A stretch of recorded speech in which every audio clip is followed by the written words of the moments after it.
God sent an angel so my mom would know without a shadow of a doubt that this was a messenger from God. I'm telling you, if you in a place where it's dark and no human can save you, just raise your arms. Just raise your arms. Just say, help. I can't take this no more. Help. I wake up every single day. I am who I say I am. And I get what I get because I live in beast mode. Stop being gazelles. You're not average. You're not even good. You were born to be great. What's going on, world? Welcome to another edition of the Secret to Success podcast. I'm your host, CJ, joined as always by the Bayesian sensation, Mr. Carl Wesley Phillips. What's going on, y'all? What it do? Reporting live from the Bayou. We'll get into that in a minute. Sir. We got Dr. King in the building. He finally got his package of shirts. He ready to go. I'm talking about an extra small. I'm talking about an extra small. No, this one is an extra small, bro. Oh, I'm talking about, bro. It fits just right. You know Let's just say this. I can see your heartbeat. You know what I'm saying? We got Douglas in the building. Douglas reporting live from the crib. What's happening? Oh, man, bless y'all. I'm so excited that we were able to get this podcast in just before I went to bed. Hey, we also have the Toothless Wonder. Even though he only has a couple teeth in his mouth, he's still the most handsome member of this podcast. Carlos Quinney III. What up? Hey. What up? Hey guys, welcome to Trey's Comedy Corner. Thanks for having What up, us. Troy? Why shouldn't you buy anything with Velcro? Why shouldn't you buy anything with Velcro, Trey? It's a total ripoff. Oh, he undefeated. Good job, buddy. Rip off. Okay, so let's see. We got a lot. I feel like we got a lot of catching up. Mexico. You know what I'm saying? Yeah. Mexico. We got a lot of catching up to do. But let's start your current locations because I don't even know where everybody at. E seems to be in one of his homes. Carl looks to be in, what, is that somebody's house, the office? Where you at, bro? We in the office. I'm in Terica's office. Just came down to support Terica with her her groundbreaking event, man. And Tamisha's birthday was right after, so we just made a long weekend out of it. Okay. I Carl love to living tell that left Tam- side. See, he living that left Hey. side. Look at him. Hey. It look a little different, Ma. It look a little different. My wife's smiling a little different now. Oh, I love it. Did we talk about that? I don't even know if we talked about that. Shoot. But you know, we'll get into it. Maybe Carl will tell us about it later. Douglas, what's happening? What's the word? Oh, man. Where we starting at? Because I don't want to start the podcast if this is just like a warm-up. This is I know you got things to do, so if you want to jump right into it, bro, I promise you I ain't gonna stop you. Oh, no. So if you say what's up, just a Because normal I did what's have up. a fair file, a real one. Okay, yeah, go. Let's go. Hit me with the fair file. Oh, you already heard it. You were a part of it. Oh, okay. Can I tell that one or is that too? See, sometimes y'all, I gotta watch it because I'm a little less refined than E, and so I still gotta uphold the brand. But at the same time, it's real fair files that I want to bring to the table to the listening audience. Well, I don't know what it is, so you just gonna have to bring it because I don't know. It had to do with an insurance policy. Look, E, Go I'm waiting for on E to get it. Go for it. I'm waiting on him to get it. You know what I'm talking about? Well, You know I'm slow, man. okay. Where is Didi around? Tell her she ain't got to come on camera, but can she hear? She can't. Didi, come out so you can hear, Didi. Yeah, she ain't got. I know she ain't gonna get on camera, but just tell her I want her to hear Okay, the she fair here. She file. can hear you now. And then now Didi, this was me. Trey, bring my headphones. This was me and E's fair file. I want to say that both of us were in on this. So of course we're responsible individuals, and so we said, "Yo, you got to have life insurance, in case anything happens to us." The man. Oh, no question. Oh, no question. Oh, yeah. Yes. Oh, no question. I didn't think he was gonna go there. I'm Ma. going there. I'm going there. Listen, Yeah, Didi, come so you can hear. You can't. Yeah, they can't see Didi, you. come on, you over got to here. hear this now. Yeah, come on over here. Yeah, I'm in on this one all the way. C was the one that originated it, but I'm like, I co-sign. I co-sign that. I did. Yeah. So as responsible husbands and breadwinners of the family, you know, we've all taken our life insurance policies and took them to the next level. But I told E, we were talking today, I said, I'm about to up my policy. Because as you grow and, you know, you get more expenses and stuff, you need more stuff to, you know, take care of the family. And we want to make sure they're taken care of if we leave before them. Right. We want to make sure they have millions of dollars. Absolutely. Right. With one small caveat. Yeah, one small caveat. Now, fair foul, I told E, Diddy, if I so happen to, knock on wood, die early and Candace get 5-6 million. If somebody else come along and hit that, I need the policy voided immediately. It's over. It's over. You gotta void it. Over. Because you know, Hey, Ma, I want the policy dead. But you know, Lil' Candy gonna buy them satin European sheets, and her and my man gonna be sliding all the way through that bed. Come on now, C. What she said like that? Foul. I told C, bro. I said, yo, C, I usually follow you on 99.9%. I'm following you on this one. I got a caveat. If Diddy get with somebody else, Ma, all the $5 million go to a scholarship to some kid in Africa. And guess what we gonna be singing? We gonna be singing CJ and E, you appreciate it. CJ, don't you know? Ma, I can't do it, bruh. Carl, you can't have nobody out here in Jamaica with your girl. When she said it, the thought of it, y'all, I was like, oh no, I'm putting that in my will right now. I said, if you take him to Jamaica, he paying for it, Ma. He ain't getting on my dime. I'm talking about the whole he ain't policy coming in on my dime, Ma. You know what's so crazy? I ain't even think about nothing like that. All these years, I done had a trust, a will, and I ain't never even thought about nothing like. See, now you about to make me call up my attorney. Yeah, no, listen. I'm about to put a clause in there right now. I need a strict celibacy policy. I'm not even saying you can't go out on a date and hang with somebody. No. But the minute somebody have a best friend, have a BFF. Yeah, that's fine. But I'm talking about the second that go down. I'm talking about I want a policy to evaporate in the dust. Like, just Dang. Cold-blooded. No doubt. I'm with you 100% there, C. I got you. I got your back on that one. When did he just start describing the sheets and all that? I'm like, yeah, that's foul. The visual. I can't go there. Oh, bro. Yeah, no. Hey, she said Egyptian silk. So Egyptian silk. We're all laughing. I would love to hear. I heard E's true thoughts. E was like, see, usually you go too far, but I'm signing up for that. Oh, right there. You was on target with that one. Oh, no, it's foul. Yeah, no, I'm with you, bro. That's foul. I can't put all this investment in for somebody to walk into that. That's foul.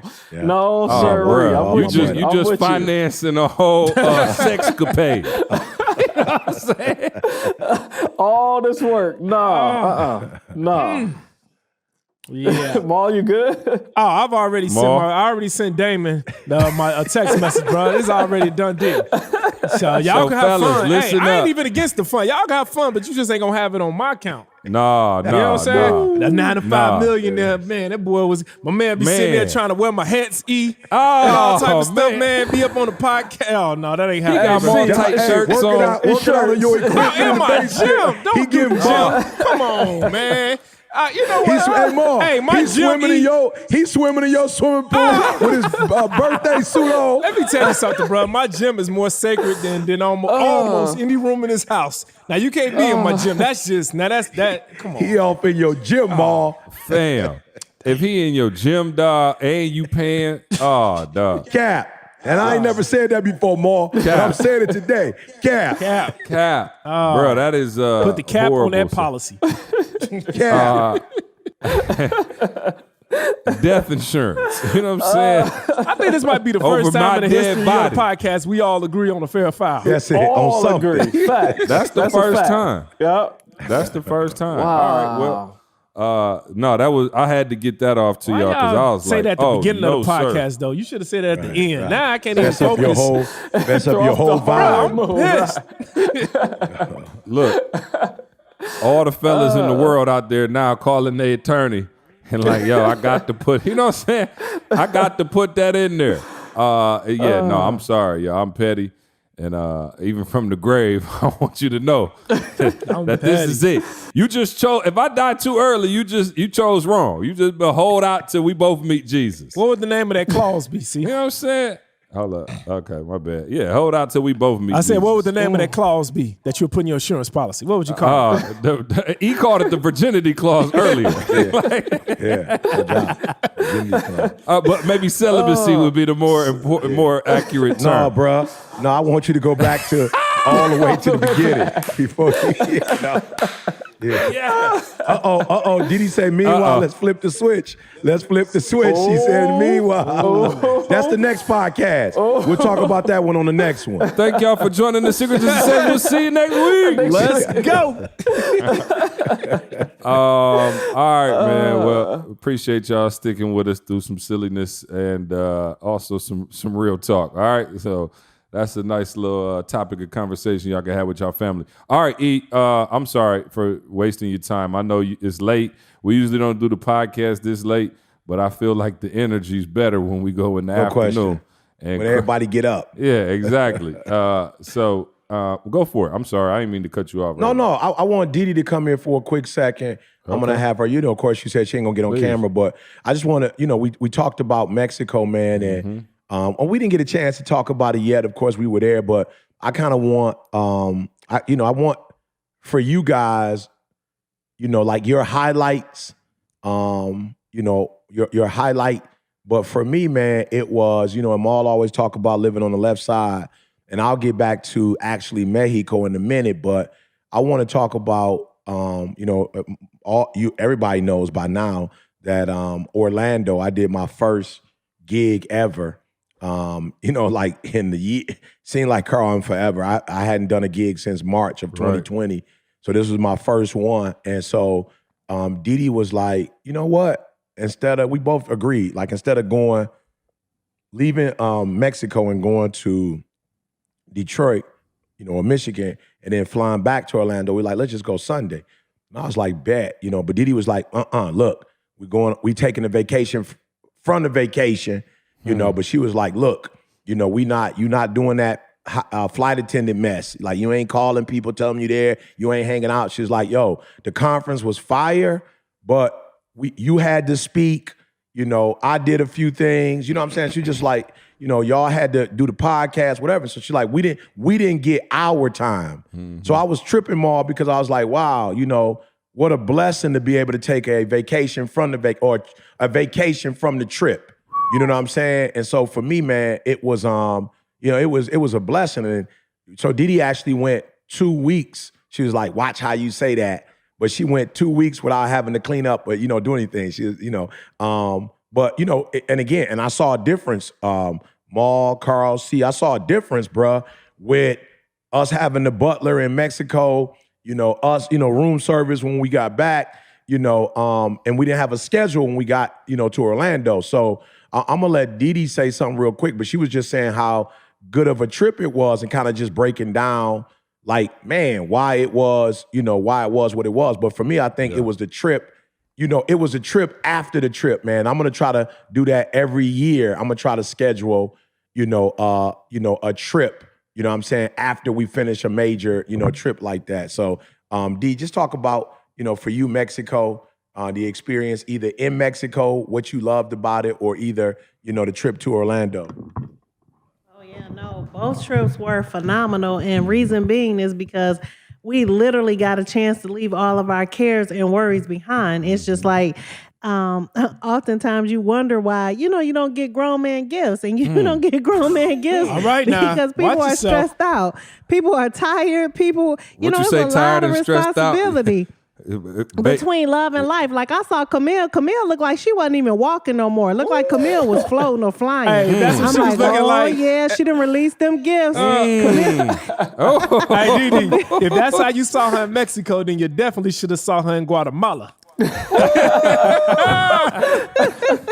Yeah, no, so that's just the message to all the men. It's just like, yeah, you want to get grown man gifts, you got to do grown man things. Like, go ahead and take care of your woman and release her of some of them duties. Oh, you preaching now. You preaching. You preaching, Didi. Yeah. Okay. She's been gang. Yeah, no, so that's all. Yeah, no. Yeah. That's it. Like we carry, as women, we carry a lot. Like auntie, mother, sister, like we are literally the glue. And so it's just like, yeah, half of the time we're so stressed out until we can't take care of ourselves or, we kind of neglect our marriage, which is not an excuse, but it's just like, yep, when you do grown man things, you get grown man return. Yep. Okay, that's a bar. Yeah, that's a bar. That's a bar. Yeah. Yeah. And so I was just saying, see, Wow. for real, man, I was just wait like, a minute. wow. That's a whole, a lot of I y'all was out just there. like, yo, I'm telling everybody who's listening, see, like, stop being cheap. Stop being cheap, man. Make the investment, and not just with us, but after the phenomenal I'm done life. saying that. Do it with us. Huh? Make the investment with us. I'm done saying that with us. I'm saying with us, but I'm saying after you finish with phenomenal life, either the week before or the week after, you need to take your, wife somewhere else. Live on the left side of the menu. But to Dee's point, I guess all three of y'all got the memo because Carl went to Louisiana with his wife, Maul went to Guatemala, and you went to Orlando. So that explains my drought over here. You know what I'm saying? That explains. Nah, but what she not talking about, hold on, E. Because the day me and Camille got back from Mexico, I see CJ on the beach. Yes. Got his bride. It was Candace's birthday. Right. It was Come on, y'all. Don't do yourself like that now. He stayed afterwards. He stayed a week stayed after. He had a vacation after the vacation. He said a week. there. I stayed 2 days. He told me I stayed a week. But he had the little It felt lobster like a dinner week. on the It beach. felt like a week. I was there Sunday and Monday. I came home Tuesday morning. He told me he stayed for a week. hey, we didn't do the podcast. It felt like a week. Oh, yeah, for sure. No, I did stay. And it was Candace's birthday, so it was amazing. But let me tell y'all something. And this is an ad, you know what I'm saying, for Phenomenal Life 2022. Wow, it seemed crazy to say that. Shout out to everybody who came to Phenomenal Life 2021. Again, we had, obviously, the year was crazy. Y'all ended up making it out. Man, did we have an incredible time, man. One of the most relaxing, peaceful, fun, excursions. I mean, we doing excursions. E doing one-on-ones. We doing marriage stuff. We doing just regular stuff. Like, I can't wait till next year. Hopefully, again, the COVID is pretty much under control for real. So we can get the white party stuff back going. But listen, Phenomenal Life 2022. Tay actually sent me some stuff from Phenomenal Life 2022. Y'all want to go right now. Right now. It's buy one, get one free. Oh. Right now.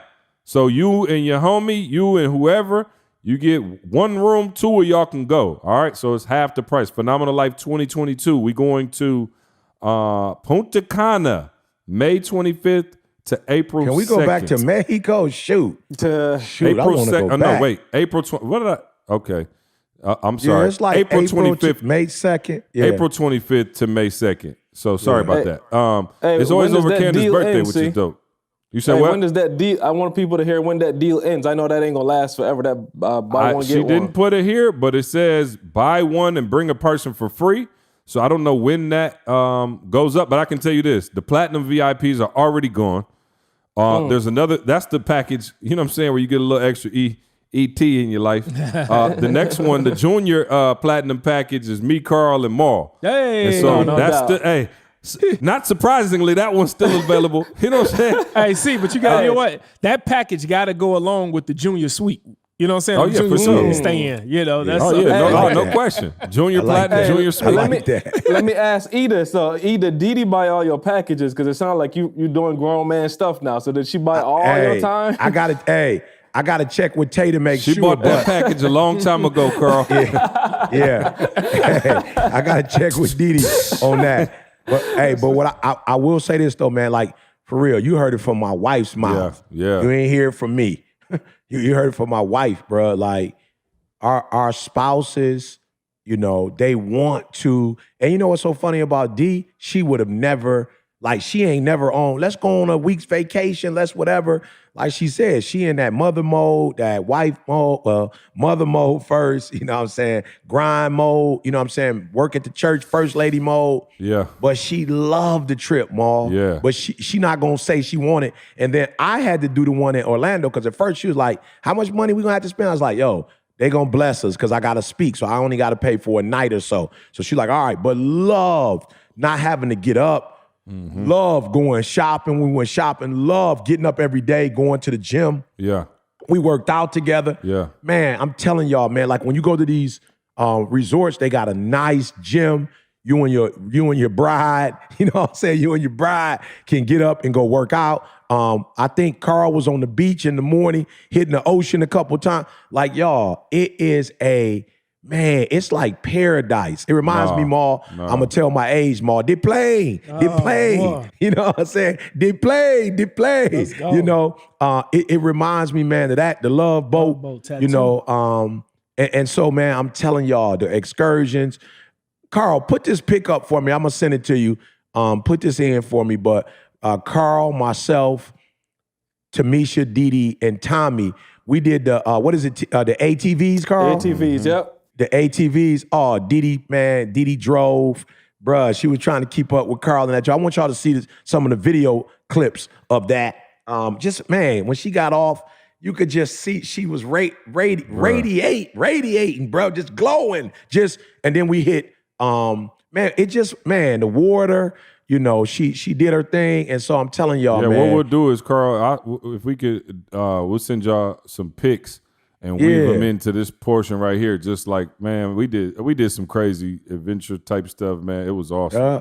And so y'all, I don't know what was y'all favorite part of it? You know, like, did y'all have a favorite part? Yep. So for sure, go for it, see. Go for it. No, go for it, Carl. Hey, so mine is weird, man. Mine is the tunnels, the dark tunnels that we went through. And I explained it for our audience, but we went through these tunnels, y'all, that for real, and I'm not going to exaggerate, it's probably about 10 to 15 minutes of complete darkness. Like, I'm talking about, my man looked at me when I was going there and said, hey, bro, you're not going to need your glass. I was like, no, you don't know how my eyes set up. No, I need these. He's like, no, you're not hearing what I'm saying. No, you're right. You're not going to need them, bro. You can't see nothing in there. So they make you take your shoes off. Like, it's a sensory experience. They're trying to show you that when one sense is not, there fully, your other senses are heightened. And I'll be real with y'all. I'm going in this thing, man. And Maul, I'll let you tell C's part. But we got to get that in the last week. That's part of we talked about y'all forgot. Y'all getting old. We talked about it at the conference. But we ain't going into detail, Carl, so keep going. Yeah, but so we're going in. So they're taking you through different zones, so different temperatures. And I'm talking about the first one was like a desert. So immediately as we get to the door, I'm talking it's like 100 degrees, just a heat blowing you on sand. The sand is hot. But you turn that corner, I'm talking about a couple seconds in, for real, there's zero light, nothing. You're literally just using your hands to navigate.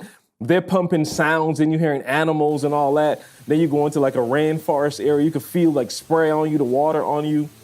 You could hear a little lake coming by, and then all of a sudden you step in and you step into the water, you're climbing up on rocks. And all the while, for real, there's plants brushing your legs. So if you any scared of the dark, claustrophobic, any of that, for real, this is facing your fear. This is fear factor type stuff, for real. So I'm sitting in there and I'm just I've never been that uncomfortable for real. I'm not even gonna pretend with y'all. I've done a couple of roller coaster things. I ain't been that uncomfortable where I have no control. But the deep thing for me why this was such a big thing for me was that I was able to tell my mind stop. Because going through it, for real, your mind is going crazy. There's so much happening and your mind is, oh my gosh. And I'm thinking Tamisha's about to go through it. So that was an added stress. I'm like, oh, Tamisha's about to die in here. I'm going to have to crawl back through here and find her and drag her out. But I'm going through it, dude. And my mind, Maul, I start reciting the scriptures. Though I walk through the valley of the shadow of death, I shall fear no evil. Bro, I'm scared. It's just so uncomfortable. And I want people to understand, I'm not scared I'm about to I'm just not in control of my mind. I'm anxious, so my body's just responding. I was like, yo, you gotta stop. Ain't nothing you could do. If you turn around halfway through, you still gotta go through half the blackness to get back. Yeah. So it was a moment where I was like, yo, stop. And I had to do it probably 2 or 3 times. The first time, all right, cool, stop, next step. There came a moment, and this was the point that was the highlight for me. you're feeling your way through. And literally in front of me, I hit a wall. So I'm like, what in the world is going on? Like, I'm stuck in here now.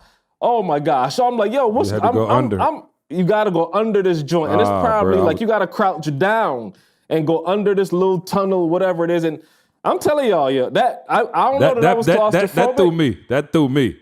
It was real. It was real. So dark, and now you're going in this little crouch space to go through. And the good thing is, it wasn't super long. It was a couple feet, but you come back out.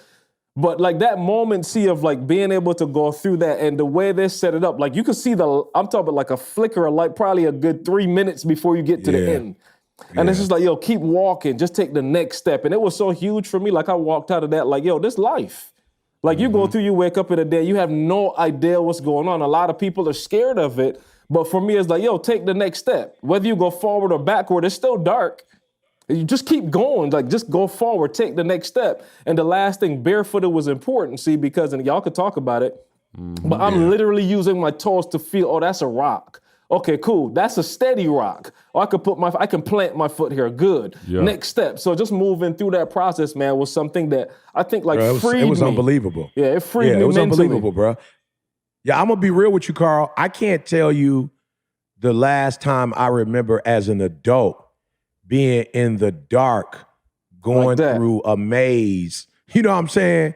I just don't remember being in the dark like that and feeling that, you know, I won't use the word helpless because it was like you said, I took my left hand. Do you know, I never told anybody, but that later that day and that next day, Carl, my left wrist was bothering me. And I was like, why is my wrist bothering me so much? But I used my left hand to go through the whole thing. I never used my right hand. Right, me too. I used my left hand the whole time. My right hand was ready to swing on something. Yeah, you feel me? I was just like, keep your right. You know what I'm saying?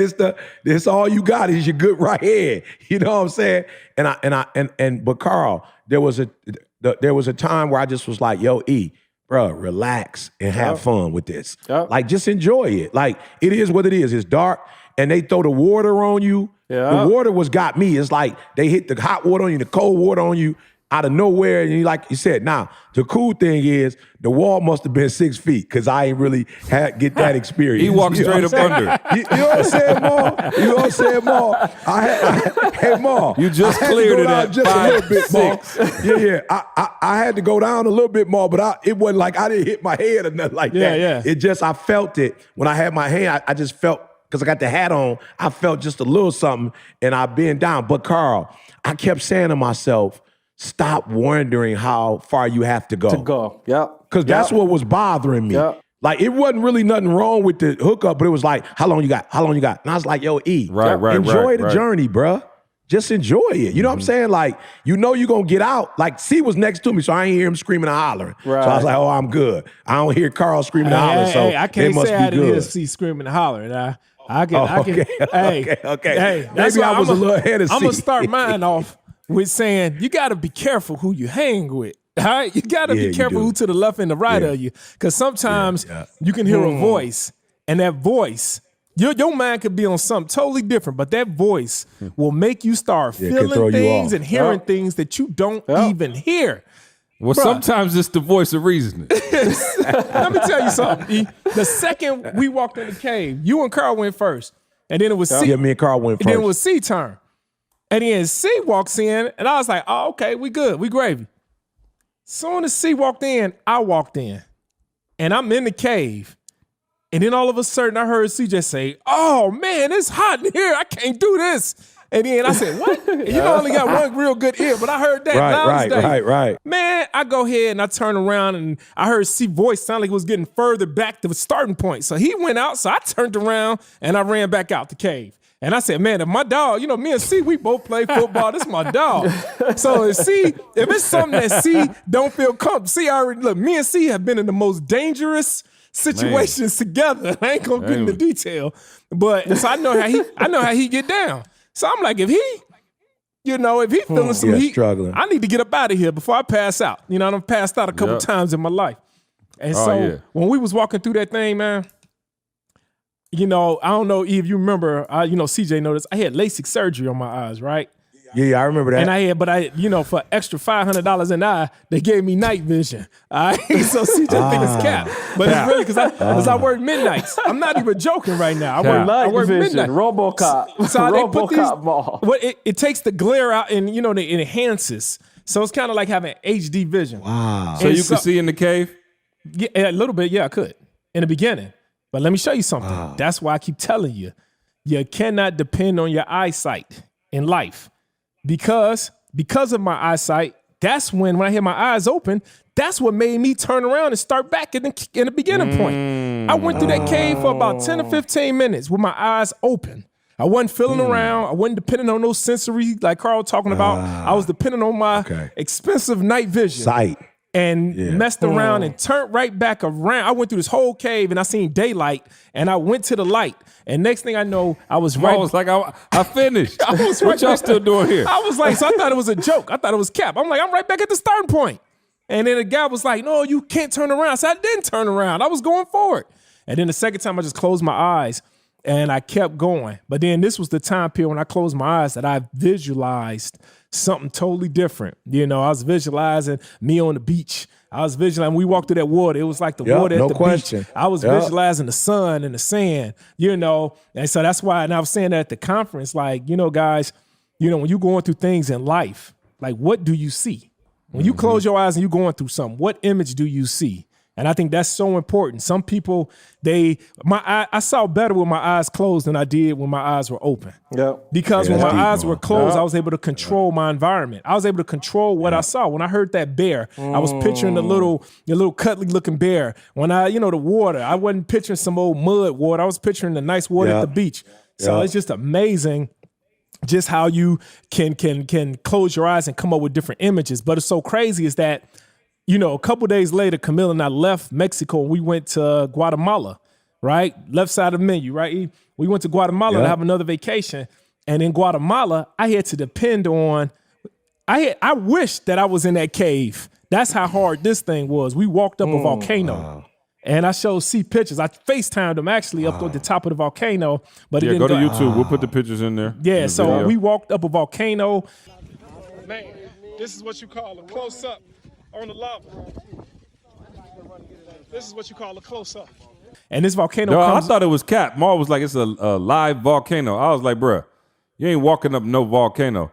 Bro, I started seeing lava sliding. I was like, fam, what are you doing? It's not wrapped off. It's not roped off. It's not, but it's just a mental thing. I had to do it. So it was 16 of us, and I'll tell y'all the short part. It was 16 of us that started off. Soon as you get to this point, they got all of these people from the village with horses and things like that. And we like, no, we don't need a horse. We're going to walk up this thing. 16 of us started off this journey up this mountain. Only 4 of us finished. I'm talking about it was one of the hardest things I've ever done in my life. And this is no roped off. It's not any police out there. Literally, I was standing right next to the lava as the lava was coming down. It was probably one of the most dangerous things I've ever done, but it was one of the most rewarding things I've ever done at the same time. And you know what, too? I think me and Carl had talked about this when we were there. Because Didi was like, yo, I'm going to, she's like, I'm going to test the limits. Like, Didi was like, yo, there's some of the things that I'm naturally afraid of, heights, whatever. I'm going to get on the zip line boy and it goes throw you in the water or whatever. And I was telling Carl, because me and Carl did the hour and 20-minute zip line boy. It's like 7 of them. I was just like, and I want y'all for real, for those of you who are listening, please hear what I'm saying. Like, try to really not take what I'm saying out of context. But we were like, yo, you know how high we were up on that zip line? And listen to me, Ma, absolute strangers, we don't know who they are, taking the different apparatuses, putting them on. Yeah. Telling us we good, go. You feel me? And I'm talking about Ma, we so high in the sky, bruh, anything go wrong, we dead. And me and Carl was just talking about, bruh, the faith that we had in strangers, the faith that we had in their tools, they ropes to take you from one point to the next. We climbing up steep stairs, bruh. Like when you going on the zip line, boy, the way it's designed, like you coming up, you could slip and fall.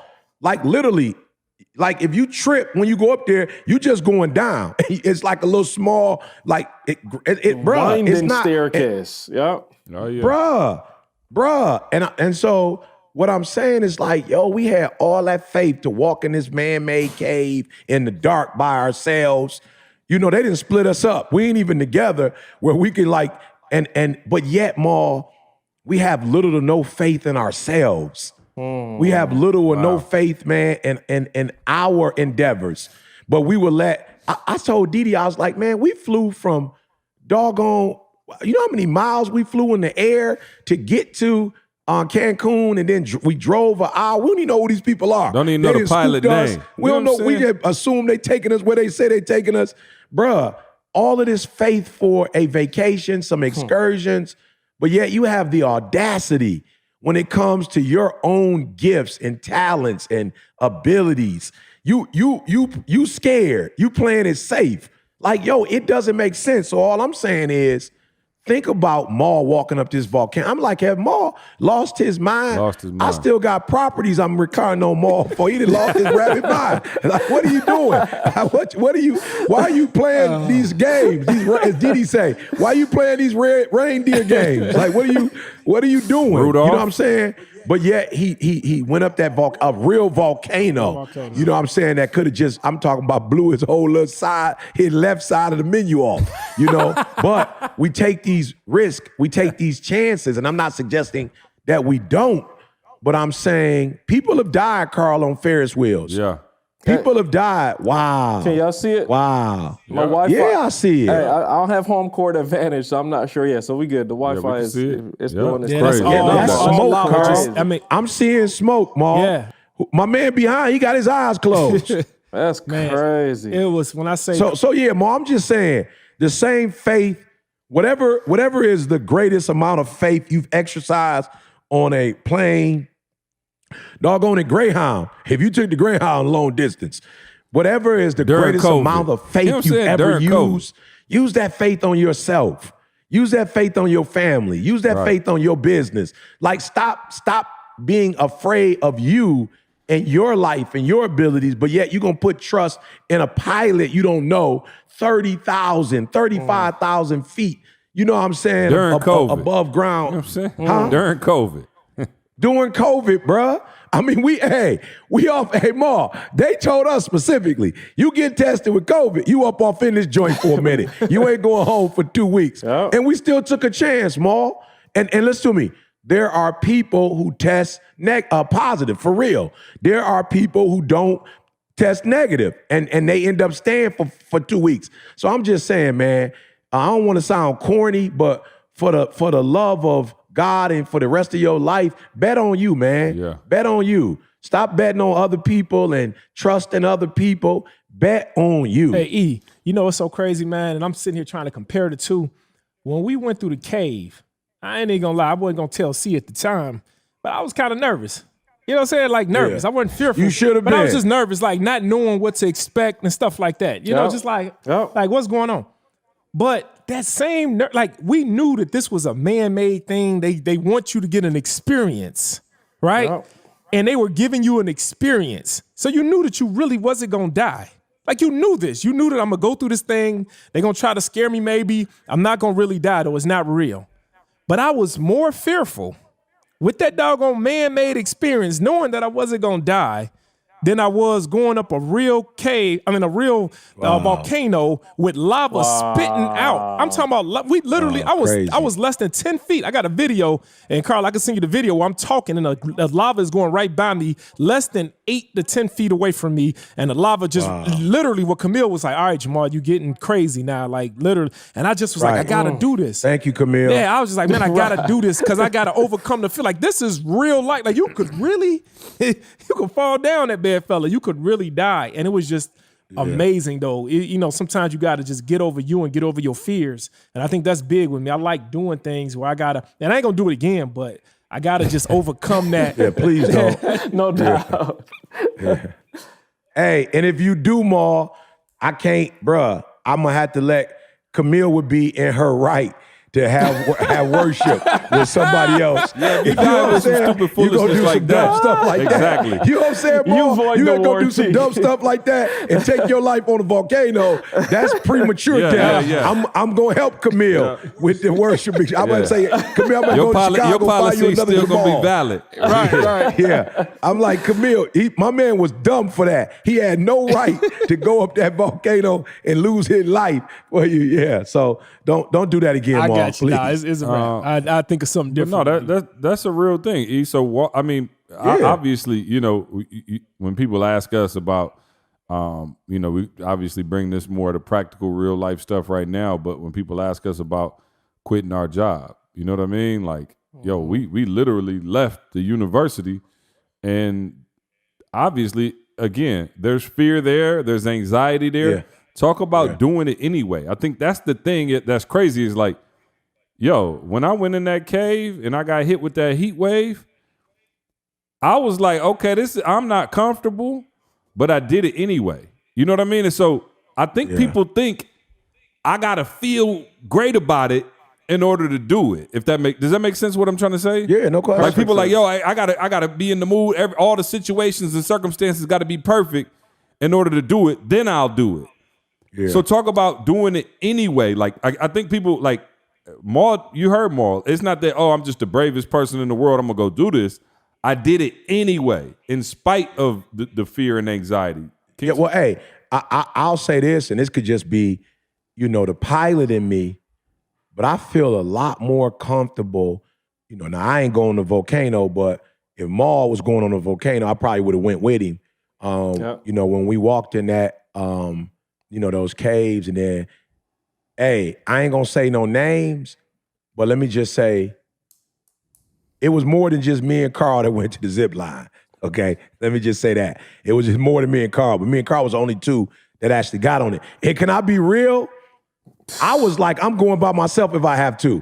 I was like, yo, I come too far. See, like I come too far. We stood in a long line.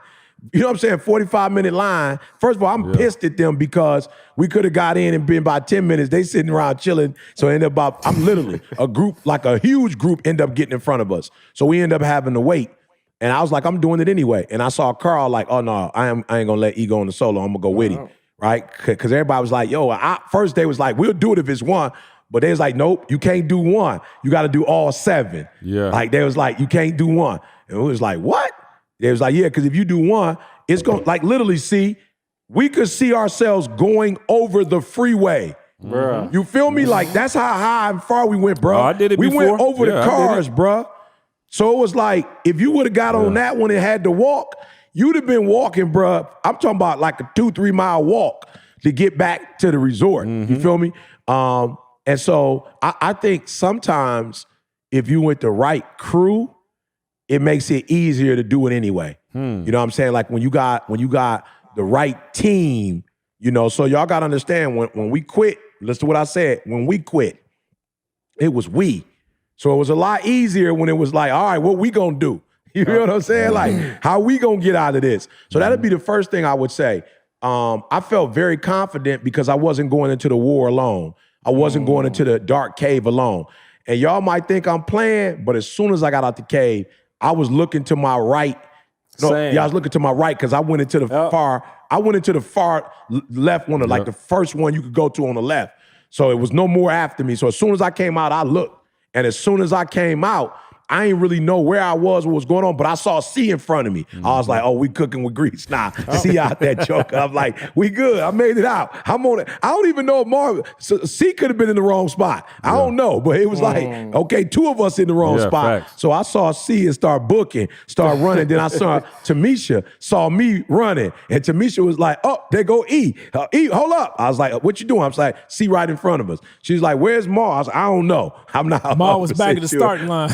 Yeah, I'm like, I don't know where Maul is. She's like, where Carl? I was like, I don't know, but see you up there. So I'm about to go up there with C. So I would say C first. You know, it's a lot easier to do it if you have a team of people that's doing it. Number 2, you know, and this might sound stupid, but you know, I'm like, hold up. We literally rely on, and it's going back, you know, the people might say corny, but I was like, yo, we relied on Michigan State, Yep. We relied on the department we were working for. Like, yo, these are people who absolutely have no real genuine love and concern about us. No. You feel me? Like, these people don't care about us like that. It's a job. But yet, they made a commitment to pay us hourly. They made a commitment to give us insurance. They made a commitment to give us, like, we had a bomb 401k. Well, I had a bomb 401k, my bad. But you know what I mean, Maul. I got you. It's still weed, Maul. It's Are still we weed. gonna split that? See, are we gonna You split know what I'm that saying? We three gonna way? split that. Y'all know I'm gonna split it with y'all. Y'all know better than that. Didi talk about not me. I'm not splitting mine with you. That's our pitch. Hey, see, Hey, she said as long she's as you splitting hers remain with a her virgin man. when he gone. Yeah, she said she's splitting hers with her new man. See, Jerome. Didi and Jerome. Jerome rolled in the house. And so, yeah. No, I thought you were done. Go ahead, finish up. No. So I was just gonna say, Carl, I just felt like in my heart of hearts, if the university could take care of us, I just know we could take care of ourselves, Maul. I just felt like that, Maul. Like the university came through. We never missed a check.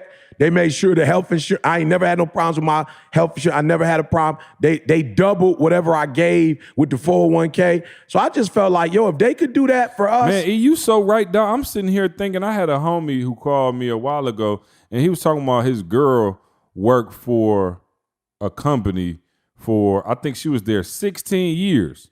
And I'm talking about she was at the top, like balling, doing her thing, killing the game. And he said, yo, when the COVID hit, they started doing layoffs. And she was like, man, I've been here for a minute. Like, surely I'm going to be the last one to get laid off. Bro, why was she one of the first people to get laid off? And then when they start calling people back, they was like, yo, you're not coming back. I'm saying to your point, E, like, yo, you giving ultimate blind faith and trust into a job that you thinking got your back, but your own stuff, you have failed to bet on yourself and say, yo, I'm about to start this business. I'm about to, invest in a company. I'm about to invest in, a product or a service or myself. And it's crazy to think that you would have more faith in an institution that don't care nothing about you, only care for what you could do for them. And then as soon as they done what they done, then you got in your own self. And that's deep, man. Go for it, Carl. The part, so what E said was so huge because, like, going back to the cave, see, all of us went in the cave, but all of us went into our own tunnel. So there's a comfort, E, of knowing that I got y'all going through, but I gotta go through my tunnel. And either the truth is, like, for real, this is why it was so deep for me. Like, let's just think the high S, the ground screw thing now. What's so deep is, E, I could jump all the other times because I had U and C there. So it was an easy jump for me. Like, I'm locked in. But the truth is, I ain't got nobody in this tunnel with me. And that's what I'm saying deep, for Carl. me. Let's make sure they understand the visual. Right. So Bruh, it's serious. 6 caves. No, I just want to make sure they understand the visual.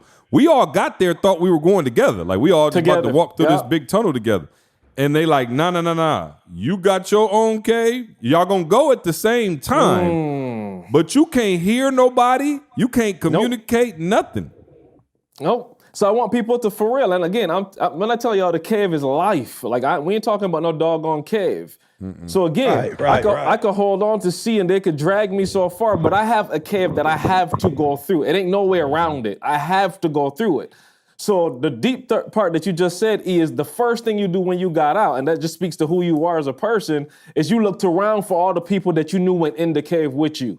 You see what I'm saying? But like, we all have to go through the cave, and we got to go through our things. We got to deal with our family. We got to deal with our finances. We got to deal with, and we still locked in. We still brothers. We still all that. But Ma can't go through my cave for me. Like I had to put the next foot in front of that. So I want people to hear that strong. And see, that's what I'm saying. For me, it was so deep because for real, that's what I avoided my whole doggone life. That's what I've been avoiding. I want to go the easy route or C going through there. I'm gonna go right there with C. Like, cool, C make the decision. I'm gonna support C in the decision, do everything I could to be with him. But I ain't trying to go through the cave on my own. And I'm saying that this time I ain't had no choice. By the Right, time I realized right. I was going through it by myself, I was already in it, doggone it. Oh, crap. What am I going to do? All right, you do the only thing you can do. Go through the doggone cave. So I'm just trying to that's tell right. people, Go through it. Yeah. the cave. Don't trip. Yeah. Go through the cave. But see, dog, don't just go through it, grow through it. That's what we talk about. There it is. And that- There it is. and- Grow through it. You gotta grow through it. And I think, and as crazy as it sounds, and Camille can contest to this, I think the reason why I keep going through caves, the reason why I go through volcanoes and all of this stuff is I understand that something takes place once I accomplish from start to finish. Whenever I accomplish it, I promise you, I was a better man when I went through that cave, and I was able, my faith level, my eyesight, everything got stronger. What's so crazy? I took the cave experience just 4 days prior. I took that experience onto the volcano, which was real life and death. I took that same thing, all those sensory things they want you to see, rely on your smell, rely on your feel, and things like that. I took that same thing on that volcano, man, where it was real, and so like I got said, the video, Mal. oh yeah, I mean, this is how close I am. Unbelievable.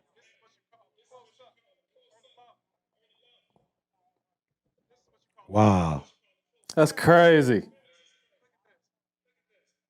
Wow. Oh yeah, Ma. That's.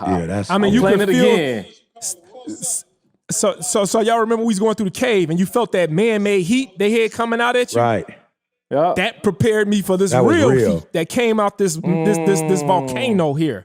The lava was just coming out, man, and it was just real. Knowing that, all right, I need to be careful because I'm walking. You see those rocks? I'm not walking on the street. I'm on those rocks, like how you see them just standing there. And if you fall, you falling into the lava. So it was for real. And those rocks, it felt like a sauna. But like I said, even after leaving there, I have grown to even more spiritually, even more mentally, even just with my faith level. I love experiences like that. And I think a lot of times people run from those things. And I ain't talking about crazy stuff. You got to go up an active volcano, but I'm just talking about just in life. You are afraid to go through anything, not knowing that the only way. Okay, let's bring it back home then. All three of y'all, what's your cave? What was your cave? Or either what's the cave that you went through, or what's the cave that you looking to currently go through at some point? Oh man, confidence. See, like again, we've talked about this so many times. Like, and that may sound simple to people, but again, I depended on everybody else for so much. I don't even want to like itemize it, like for so much. So for me, it's like I was joking this week. I did the grounds crew call, and I was joking. I was like, "Yo, my shoulders hurt," and they were like, "What you talking about?" After going through that cave, I walked with my shoulders more square than I did before, and I was like, "Yo, my shoulders ain't used to being held up there." And I'm being real. That's something like, "Yo, Carl, like I'm used to just kind of walking with my shoulders kind of hanging." I'm like, yo, that experience was so transformative for me. Like, for real, I've physically changed my stature since going through that.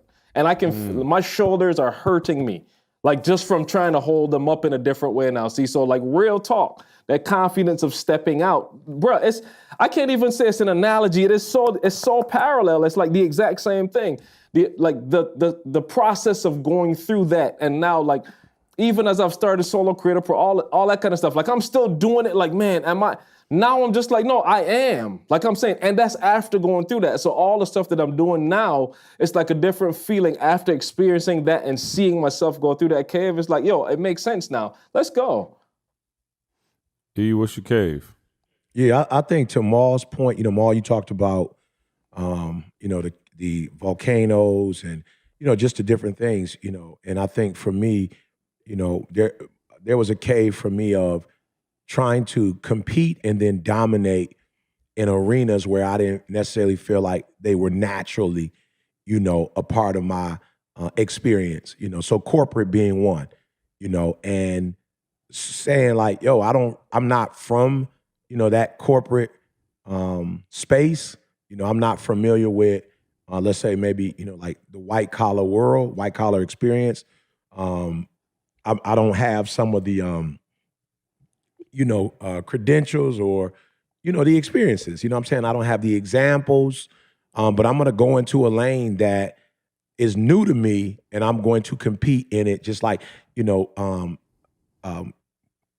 got guys now who maybe were boxers, who are going into like MMA, and you got guys like in the MMA going into boxing. You know what I'm saying? And so it's like people are stepping into new arenas more, where it's like, yo, I was dominant as a boxer, but I would dare step in the cage.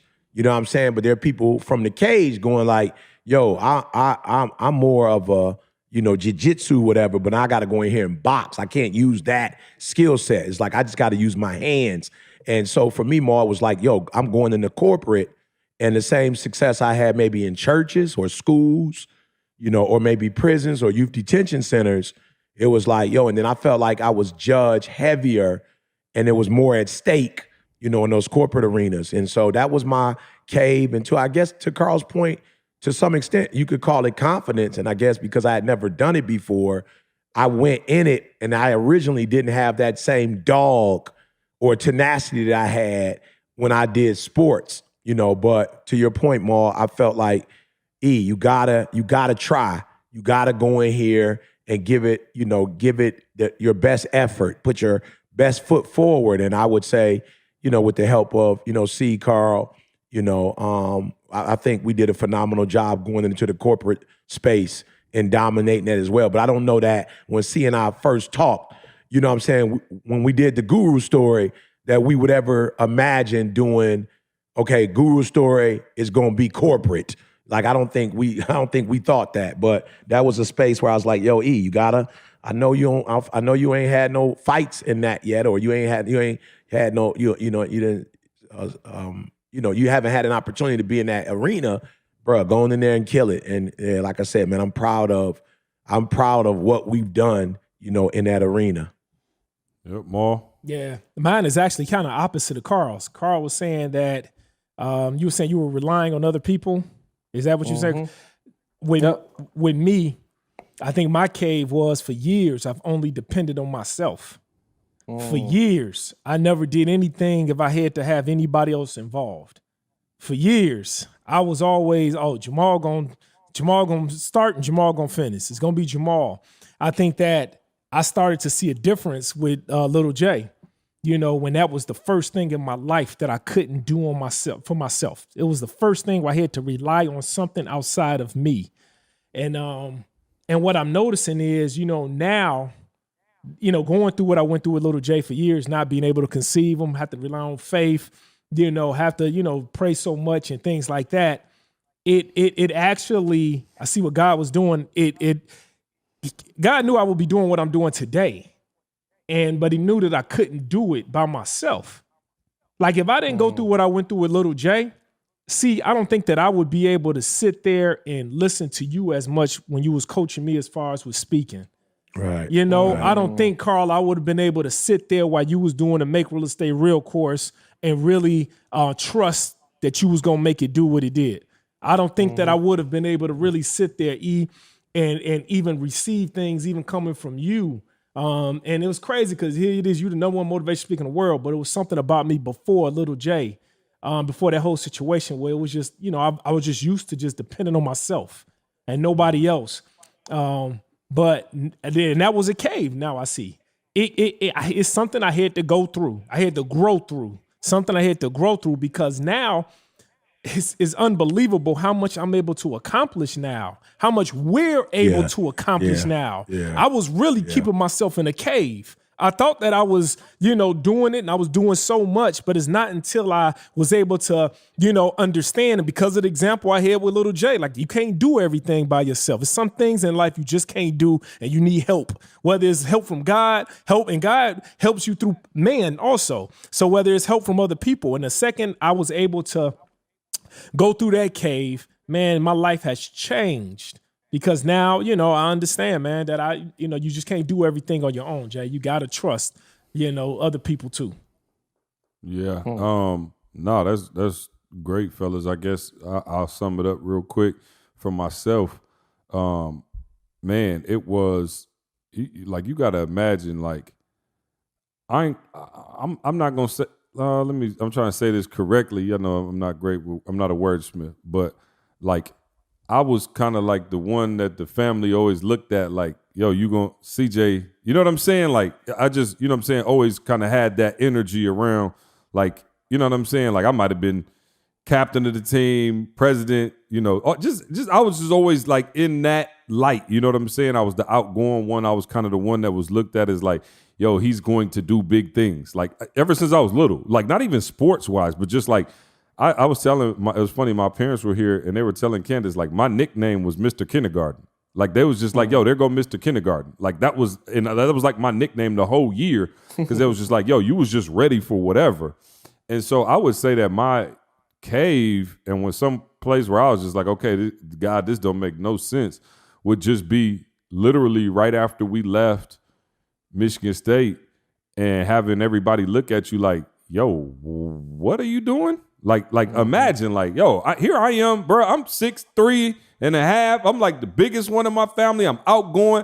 I done won awards from the governor, from the president of the United States, all of these things. Everybody looking like he's going to be the one. But listen, when I graduated from college, I was the first one in my family. And I don't mean my two brothers and my mom and dad. I mean everybody. You know what I'm saying? And I was like, yo, here I am a year after graduating from college and getting a master's degree. So when you get the master's, now everybody, bro, you know how they looking at a master's in the neighborhood. They like, see out of here. He a trillionaire. And to go, well, Carl, maybe 3 years? Oh. 3 years without getting a check? Like zero. Like I think people think we capping when we like, yo, we wasn't getting paid. Like there was no money. And to have my wife taking care of us and every once in a blue moon to have to be borrowing money from my mom. You know what I'm saying? Like my mom worked at CVS. My dad worked at GM. Y'all know the story. Very blue collar. They ain't have bread like that. You know what I'm saying? And for me to be saying, yo, I need $500. I need, $600 here. I need $300 here. Like years removed from a master's degree. And again, I love my folks because they weren't judging, but I could feel judgment from other places. And I just remember being like, wow, like, all right, God, this is crazy. And I don't know that this is necessarily what you want. And I'll tell you what, though, the cave is so sweet because if you pay attention while you're in the cave, the whole experience was called Senses, right? Like that was the name of the excursion. Yeah. And it was called that because everything else now, because they know you're in the dark, everything else now becomes heightened. Oh. Everything. Bro, like you could feel like the slightest bit of anything. Carl said it with your feet, with whatever. And so because I was in the dark, all my other senses heightened. My work ethic increased. You see what I'm saying? My relationship with E grew. You know what I'm saying? Like our relationships had to grow tighter in the cave. We had to like really trust one another. And so to say I felt judgment when Candace, coworkers and stuff would be like, I think I told y'all before, but all the people who was traveling with their spouses, I'm not sexist at all. It was just all women traveling with their husbands. I was the only husband traveling with his wife. And people used to look at me like, yo, how long are you in town for?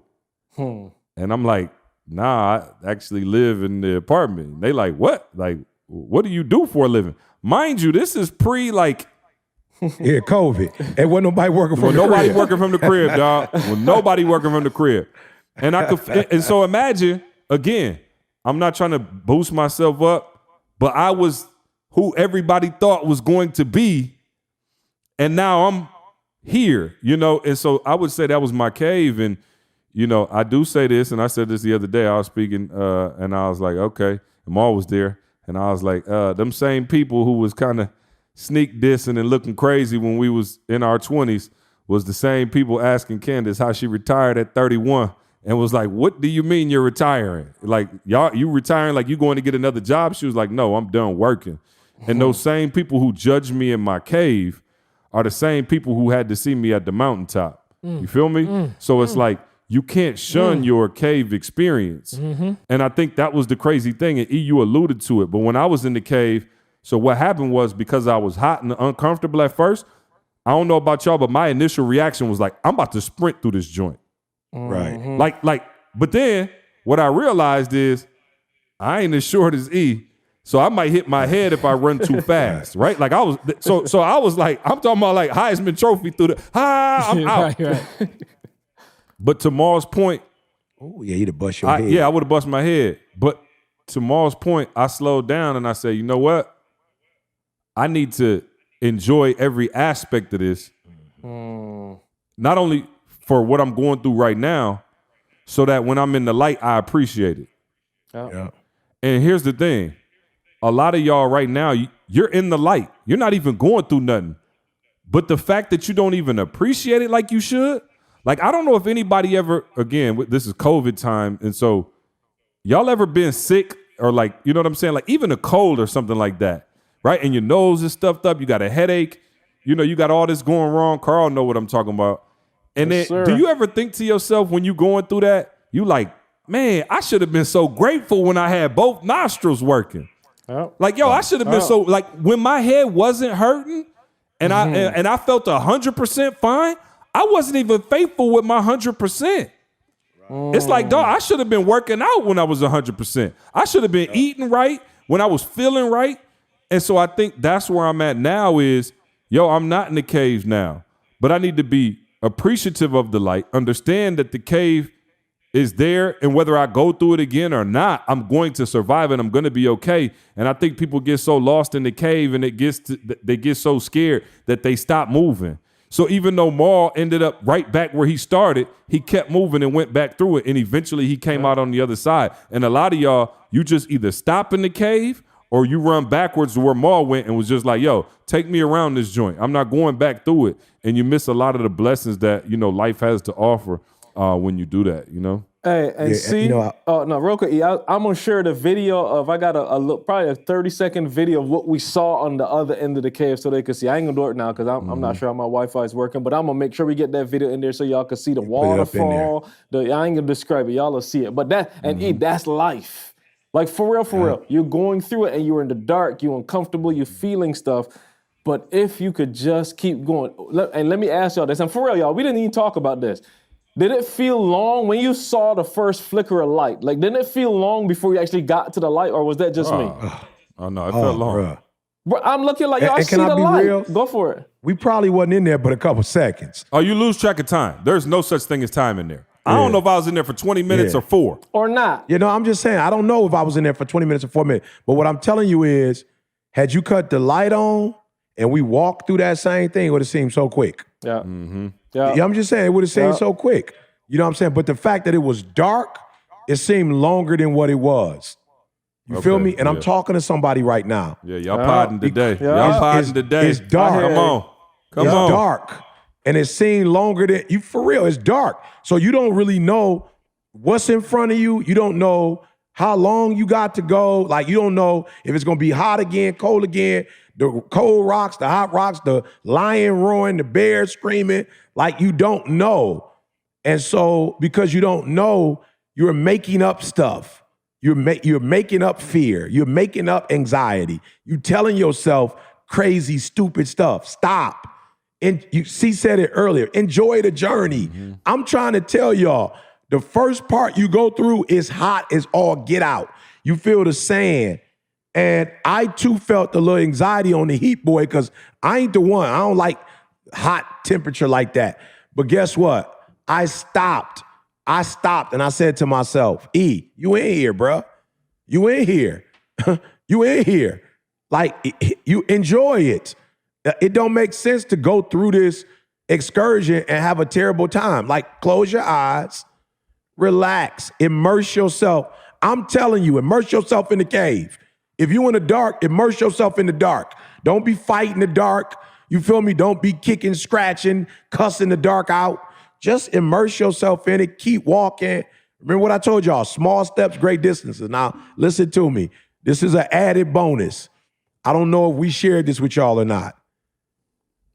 But my man told us, if you get in the cave and you get to the point where you feel so overwhelmed and you just don't think you can make it through, start raising your hands. That's what my man said. Raise your hand and somebody will get you. Right? I'm telling you, if you in the cave and you feel overwhelmed, raise your hand. Somebody gonna come get you. I'm telling you the truth. I've been in the cave. I'm telling you, raise your hand in the name of Jesus. Raise your hand and say help. and somebody gonna come get you. Somebody gonna come. I don't know how God gonna do it. He gonna send a friend. He gonna send a mentor. He gonna send an. Listen to me, y'all. I was homeless, like for real, for real. For real, for real. Now, let my mom, you know what I'm saying? My mom might have a different story for you. I don't remember going to church coming up. Let me just tell you that. I don't remember it, okay? My mom might say Easter or something, we went or something like, I'm just telling y'all, I don't remember it. I don't remember praying, right? When I was homeless, for real, and my mom couldn't get in contact with me, and my mom was petrified. She didn't know what was happening with her son. My mom said she just was at her wit's end, and that night, an angel visited my mom and told her, he gonna be all right. This is what I'm telling y'all. An angel visited my mom and said, relax, he gonna be all right. And I get emotional every time I think about that story. Why? Because I'm all right. And the angel told my mom at a very vulnerable time, God sent an angel. God sent an angel. So my mom would know without a shadow of a doubt that this was a messenger from God. I'm telling you, if you in a place where it's dark and no human can save you, just raise your arms. Just raise your arms. Just say, help. I can't take this no more. Help. But don't fight the dark. Don't cuss the dark out. Don't start, catching fits. Just say help. And they told us, just say help. And guess what? Help is on the way. Now, all of us went through, but I did lose my shoe in a water raft, boy. And I went and got I went to go try to get my shoe, Ma. And as soon as I went to go try to get my shoe, like on the offset, boy, where you wasn't supposed to go, as soon as I went and got my shoe, Ma, a dude came out of nowhere with the red boy on. My man was like, can I help you? Oh, is that why you was calling them ninjas? I'm trying to get my shoe. Is that why he was like, ninjas? okay, but it looked like you struggling. And I was like, well, a little bit. You know what I'm saying? See, a little bit. Slightly. And my man was like, I got you. Let's go back this way. I don't know how he did it, but he pulled me and Dee Dee while he was on his raft. I'm telling y'all, if you're going through the dark and you just can't call for help. And I had a young man send me a letter. He was like, man, I sent this letter to this celebrity, that celebrity, that celebrity, and they didn't respond. I'm hoping you'll respond. I'm like, I'm not responding either. Call Jesus. You need a bigger. If you didn't call them big dogs and they can't help you, I know I can't help you. You know what I'm saying? Call I thought Jesus. he was about to say I responded back. Me too. Oh, no, call Jesus. Don't call me. Hey, what Toby say? Try Jesus. Try Jesus. Try Jesus. Don't try E. Wow. Oh, man. Yeah. Hey, Ma, I'm human, Ma. I'm in my dark moments too. I can't do it. Try Jesus. But man, hey, I'll Don't say try one little E. part too. You know, even when I was going up that volcano, man, I told y'all, they started off, when we started that volcano, before we got off the bus, all the villagers had these horses. And they were like, would you like to rent my horse to go up the volcano? Would you like to rent my horse? 16 of us, everybody was like, we don't need a horse. Like, what you talking about? We about to go up this volcano. About 10 minutes into the volcano, because it's on the steep, bro. It's on like if you could just imagine like a 45-degree angle. Feel like you on elliptical with a 12 incline. About 10 minutes into it, the first 4 people, hey, I need that horse up out of you. I'm gonna get that. I need to get that horse. Give me 2. About 20 more minutes, let's say, into it. Camille hit me on the shoulder. I can't go no more. You ain't put her on your back, dog? Oh, fam. Camille was Camille was like, she said, I can't go no more. She said, baby, we need to turn around. And I said, look, if you want to turn around, I'm going to turn around with you. I go back down. But I was like, but man, I need to get to the top. I got to do it. And then she was just like, all right, I get a horse. Yeah, baby, get on a horse. So I went, boom, we went and got a horse. And she went up the thing on a horse. All of a sudden, it was 4 of us left. And we still had about 2 more miles to go. And I just remember, like, somebody asked me, like, Jay, didn't you tear both of your ACLs before? They was like, Jay, come on, see? It's a serious moment. He was like, Jay, didn't In the police league.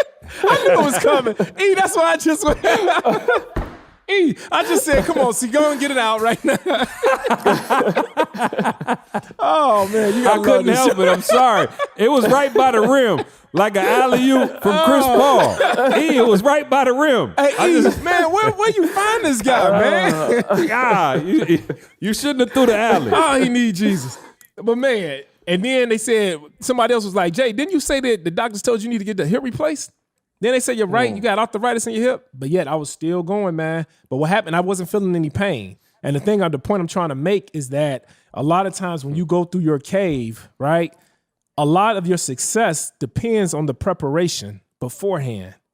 I get on the elliptical every single day. Yeah. Every single day.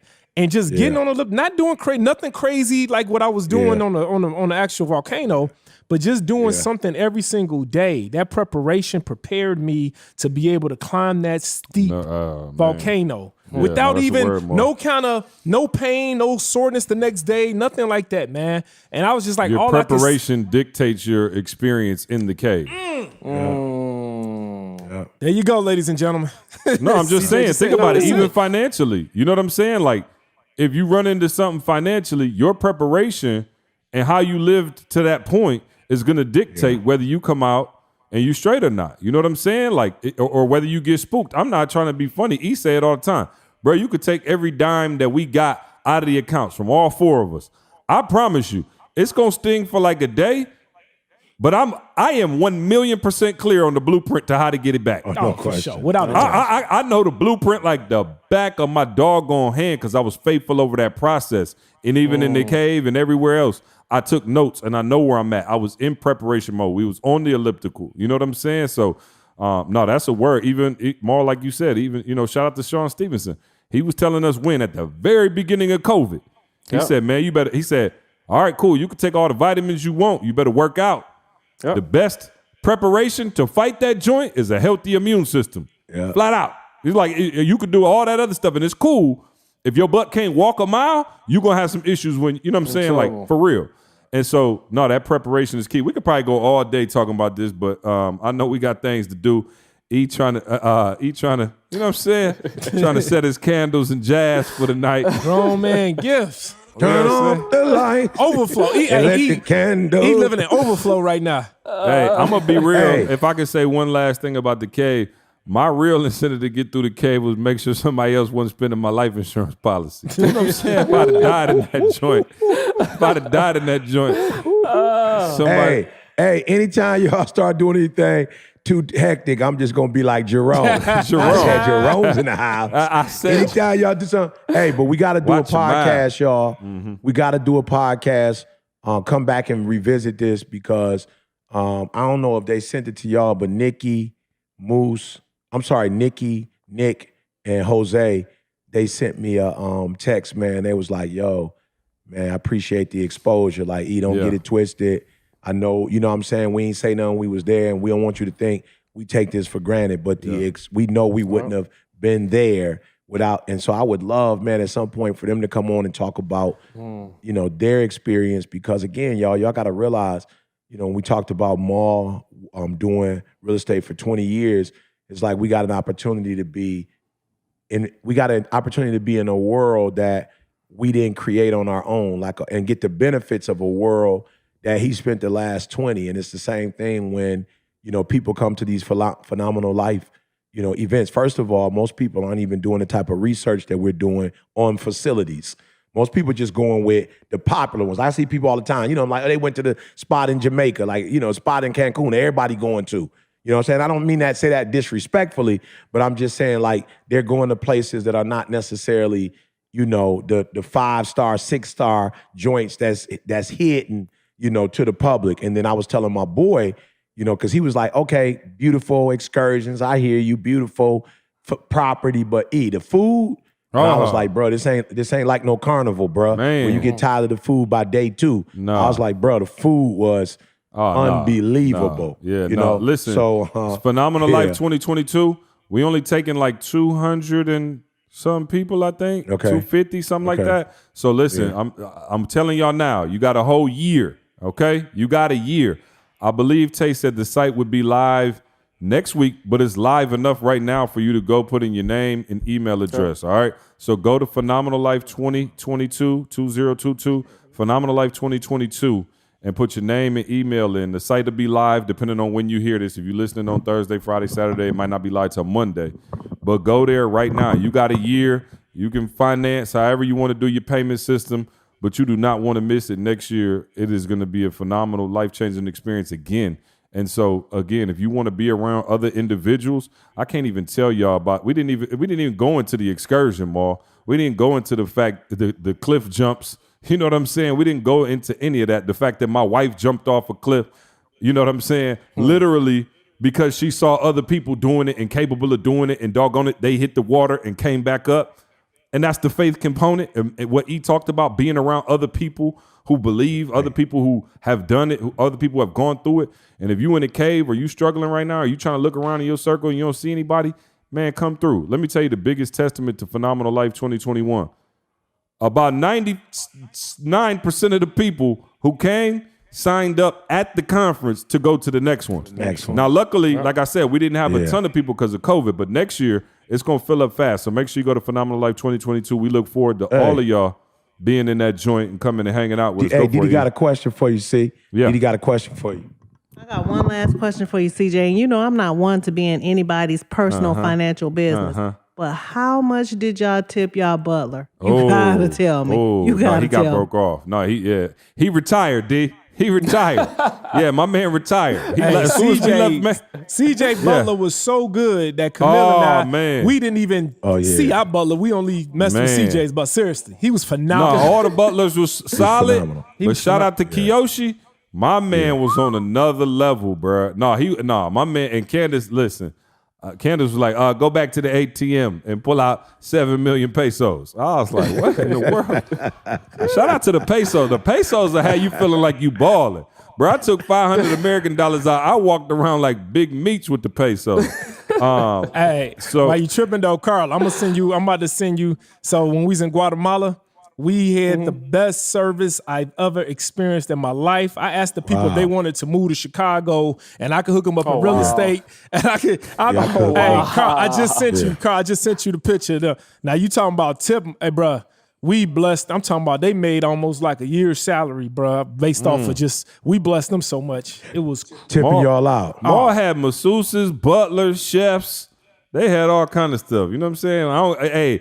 I ain't graduated to get invited on that type of trip yet. You know what I'm saying? It was like coming to America, bro. We woke up to the mariachi band just playing music. I was like, I felt like a king for real, bro. Like that? Oh, like that.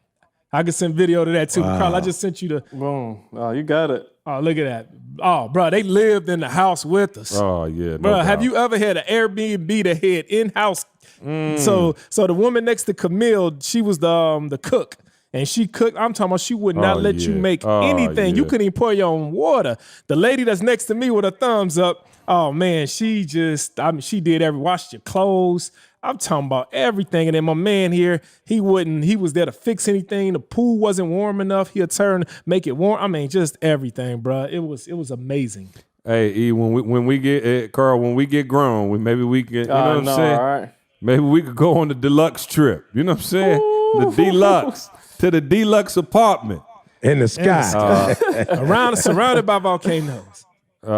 Crazy. Phenomenal Life 2022. Y'all heard it, man. Don't miss it. Next year is going down. You got a whole doggone year. I don't want to hear nothing about it. Also, man, Maul, make real estate real, man. You're making people cry. I see you going viral. Just blessing folk. I can't open up my computer without seeing Tell us about Make Real Estate Real, dog. Man, Make Real Estate Real, man. It's probably one of the most fulfilling things I've ever done in my life, E. Not because I'm making money, because now I'm able to see other people, bro. To see people send me pictures.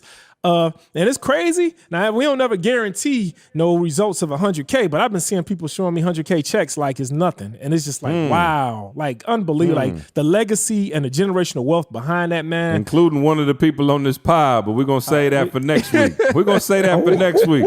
We're going to tell y'all how Carl just sitting back. I'm going to tell you why Carl's shoulders really up in the air. Hey, E, Carl's walking around Mexico. Where the money reside? Where the money reside? Where the money reside? Tamisha got in and she was doing her Hey.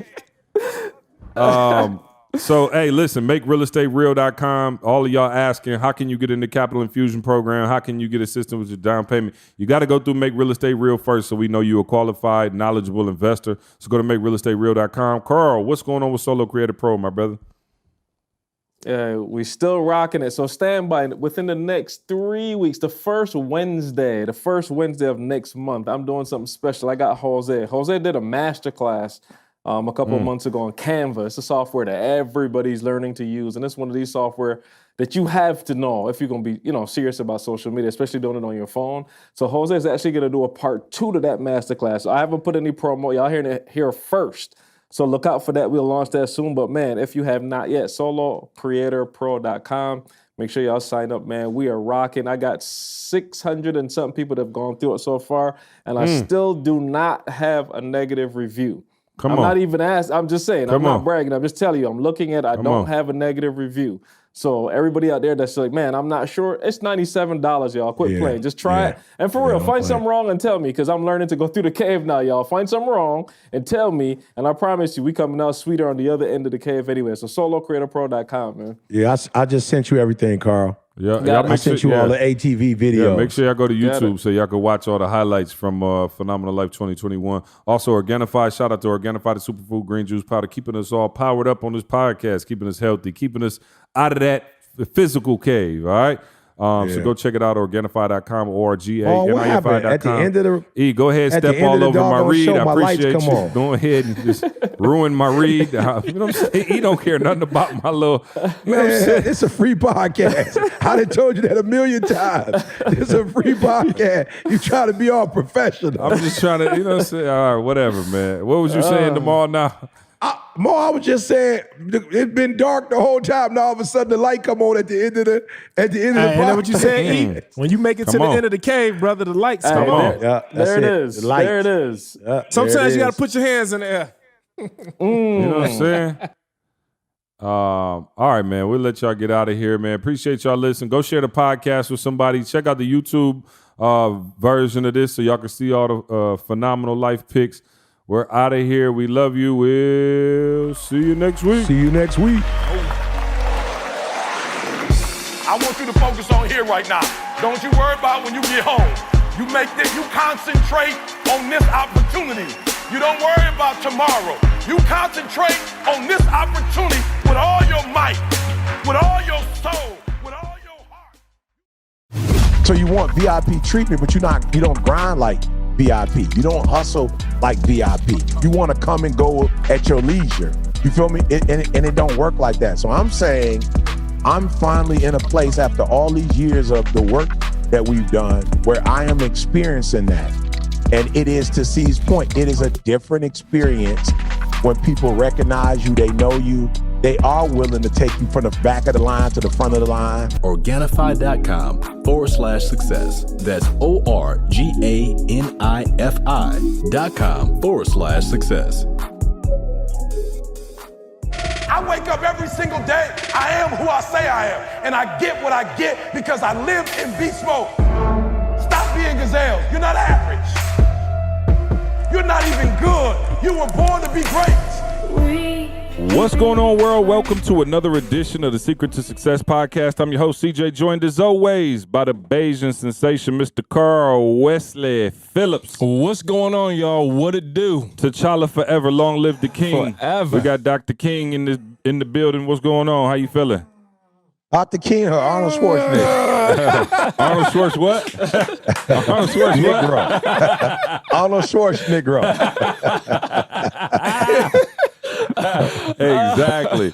Also, in studio, but not in studio. But in studio if you're listening, not in studio if you're watching this on YouTube. By the way, go watch YouTube because we get a ton of listens on the streams. But y'all don't be holding our YouTube down like it should. I feel like we should be well over 50,000 on the YouTube. But y'all go check it out. I understand that the other three members of this podcast are not very attractive. Close your eyes when they on screen. See, dog, you have to stop talking about yourself like this. Bro, straight up, dog, self-love is where it all starts, bro. Yeah, no, I got self-love. Every time when you keep time when you keep saying that, dog, listen, I'm the type of friend, you ain't got to big me up. You know what I'm saying? I know that I look the way I look. You know what I'm saying? You ain't got to keep downing yourself to big up, bro. Straight up. I love you for that, though. E.T. You know what I'm saying? E.T. What's going on? How you feeling out there in sunny San Diego? I feel good, man. Feels good, yeah. Let me say this. We were supposed to have another all-in everybody episode in the studio, but E ran an audible. And you know what I love about E? Like, he know he's supposed to do something, but then he'll go do something else, and then he'll just say it as if he already told you and it already, you know what I'm saying? No doubt. So I was like, okay, we probably just shoot Monday or something like that. He was like, oh, okay, yeah, I jump on the computer because I'm going to be in San Diego. I was like, what? He was like, yeah, I'm going to San Diego. I was like, for what? He was like, actually, I'm going to L.A. So shout out to Ito. You did go out to L.A. and hang out with Tabitha and her husband for the retirement party. We saw that blowing up on Instagram, that was going viral. that was a real reaction, bro. My man, when he saw you, that was real, bro. How was that, E? I have to remind that I do work, Maul. I work for real. You know what I'm saying? So that's why it was the reaction. I put in so many years of work that, you feel me? So yeah, Maul. But here's the challenge, Maul. I just was like, yo, with Didi's MS, I can't fly out somewhere for one day, like 4.5 hours. So I was just like, yo, she need at least a week, between flights. So I was like, I'll go and do the thing with Tab and Chance and then come here and give her 4 days to kind of just, get acclimated, chill, and see the house. You feel what I'm saying? And see the crib, bro. So, yeah, it was phenomenal. I hate coming back, Maul. I ain't going to lie. I hate coming back, bro. For those of y'all who don't know who we're talking about, Tabitha Brown, friend of the show, friend of E's, friend of Toby's. I think her and Toby are really close in their families. But Tabitha Brown, go check it out on her IG page, and you'll see she brought Ian as a special guest and surprised her husband for his retirement party. Beautiful, beautiful thing. So shout out to them. You know what I'm saying? Shout out to everybody out there listening. We had every once in a while, man, you learn things about your friends, for better or for worse. I learned something about Maul. It pissed me off over the weekend. It's the same thing that pissed me off about E. I've never gotten Carl's opinion. Now, as many times as we've been out to dinner or we went and ate, now this is critical. I know we have many debates on this podcast. This is another critical debate. And I didn't, just like, when we had, I thought we were done with the chicken debates, Carl, when we had the wing or the drum, or the paddle or the drum. Oh, no, that one, no. That's on Michael Jordan and LeBron, which I don't know why that's a debate, but that's on that level. Listen, so E used to tell me, like, yo, stop getting the wings crispy. Like, I like them like dinosaur bone, like, I like just big. And I'm like, okay, E, like, nobody likes their wings like that, dog. Like, yo, everybody like their wings crispy. So if I call Wingstop or if I go to B-Dubs or wherever I'm just going to get regular wings from, I always say fried hard, right? Fry them crispy. Put a little extra on them. My wife, you know what I'm saying? Train, family. We just, so then I met E, and E was like, we went to B-Dubs one time. I was like, fried crispy. He was like, don't fry mine crispy. I was like, what? And he was like, he took offense. And I was like, oh. So up to this point, he's the only one who I knew. And again, I'm not paying attention to everybody wing order, but I put in the crispy joints at Wingstop, and Maul and Camille wouldn't even eat them when I got to the crib. They were fire. And they like, oh, it's dry. It ain't got ain't no meat on it. Are people out there really not ordering their wings crispy? Like, you don't Maul, like hold on, listen to me, Maul. Here's my challenge. Now, I don't say this publicly. But here's where I have to let C know he's a narcissist, right? Here's how this. I gotta let it know publicly, by the way. So. It's just us. I'm ordering. Yeah. I'm allowing the cook and the kitchen to cook it the way they cook it. This they menu. This how they cook their chicken. So I just order the chicken and they bring it to me. Right. So I'm not about to tell them, I don't want it the way you do it. I need you to extra crispy. Now, I will be honest. Carl, you better jump in and body slam E. I cannot take this argument from you, E. This Arnold Schwarzenegger. I cannot take that argument, E. I've never seen you go to a restaurant and order I'm just being real. on the menu, E. Never. No, here's the deal. Maul, here's where they're getting confused. I order what I want. I never tell them how to make my food. I never say, cook it this long, cook it this hot, put these seasonings in it. I'll never do that. I just tell you what I want. Now, I have to be honest, because I don't I don't need it to be swayed my way. My wife does do what CJ does. She can't eat her wings the way they cook them. Didi has to have them. About to burn them. But you know like, why what are you though? doing? Because she about to burn them. She like, I want them done extra well. Yeah. I'm like, okay, Yeah. whatever that means. So my wife is like CJ. She does like them crispy. So we have to order separately because I don't like my meat more look like it's about to burn to death and it's hard and it's tough. I like them the way that they cook them at Wingstop. What's so crazy is that C wants his wings extra well done, extra crispy. Yeah, that's Didi. But then, Absolutely. hold on. But then when he order a steak, he want that bed for Yeah. still. Oh, I'm talking about it's hardly I'm cooked. talking about, It's bro. hardly cooked, bro. I'm talking about one time she cut the meat and the meat jumped on the plate. I said, bro, the meat is still alive. Just knock the chill off. The meat is still alive. Just knock the chill off. I just need you But 1, 2, Maul, 3. you have to be fair to CJ though. You have to be fair because we don't ever know when he the black CJ or the white CJ. Yeah. We don't know. And it's not for me to decide. Yeah, no, that's it's not for me to make that decision. No, shout out so to I do understand there's certain things C does, the butter right there on the table. Right. I can't debate that. That's CJ being CJ. I can't debate that. So there are times when he like Huey Newton, and the other time he like Abraham Lincoln. And I, you know what I'm saying? I don't always know the difference. You know, I don't always know when he gonna pull out what. Hey, listen, that is very true though. My white friends did put me on the medium. You know what I'm saying? And medium rare. I didn't even know that was a thing because I thought you could get sick if it was blood on the plate. Oh, no doubt. You know what I'm saying? Yeah. But they ran me through a whole scientific experiment that showed that as long as it gets to above a certain temperature, it ain't no difference than you eating it like shoe leather or you eating it with a little blood on it. So I stuck to the steak that actually got a little flavor. You know what I'm saying? Y'all gonna burn the flavor out the steak, but leave a big old. But you burning the meat wing. out the chicken. All you eating is crust. Nah, Bro, that's all you eat, No, bro. that's it. It's crust. No, when Didi ordered crispy like that, Maul, Yeah. I swear, it's like half the meat then dried up on the inside of that boy. But here's what I love though. If I go to a Caribbean restaurant, you know, they never give you all dark meat or white. So what we'll do is I'll just give Didi my dry white and I'll take her juicy dark meat. Yeah. You feel me? Pause. Whoa, you take her what? You heard what I said. Don't make Hey, now more. I have to remind CJ all the time. I get parents who like we watch this with our children. I promise So I you. always try to keep it PG-13. Hey, listen. Who better to teach them than me? Right. Thank you. So listen, if you're out there, I'm gonna just throw it out to the people, and then we'll come back next week. Somebody create me a poll, show this clip to the people, and then create a poll. I just want to know because I didn't know. Again, I thought E was the anomaly, and then I got around Maul, and them I was like, whoa, it's other people who like they wings severely undercooked, jumbo, dry, and jumbo and chewy.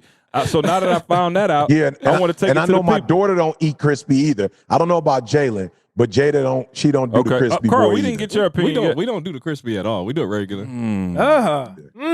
All right. Well, I think this is a good debate because this ain't cultural. this ain't cultural because I know some black folks who definitely eating their stuff crispy. So when you listen, if you're out there in podcast land, shout out to the vegans. This segment ain't for you.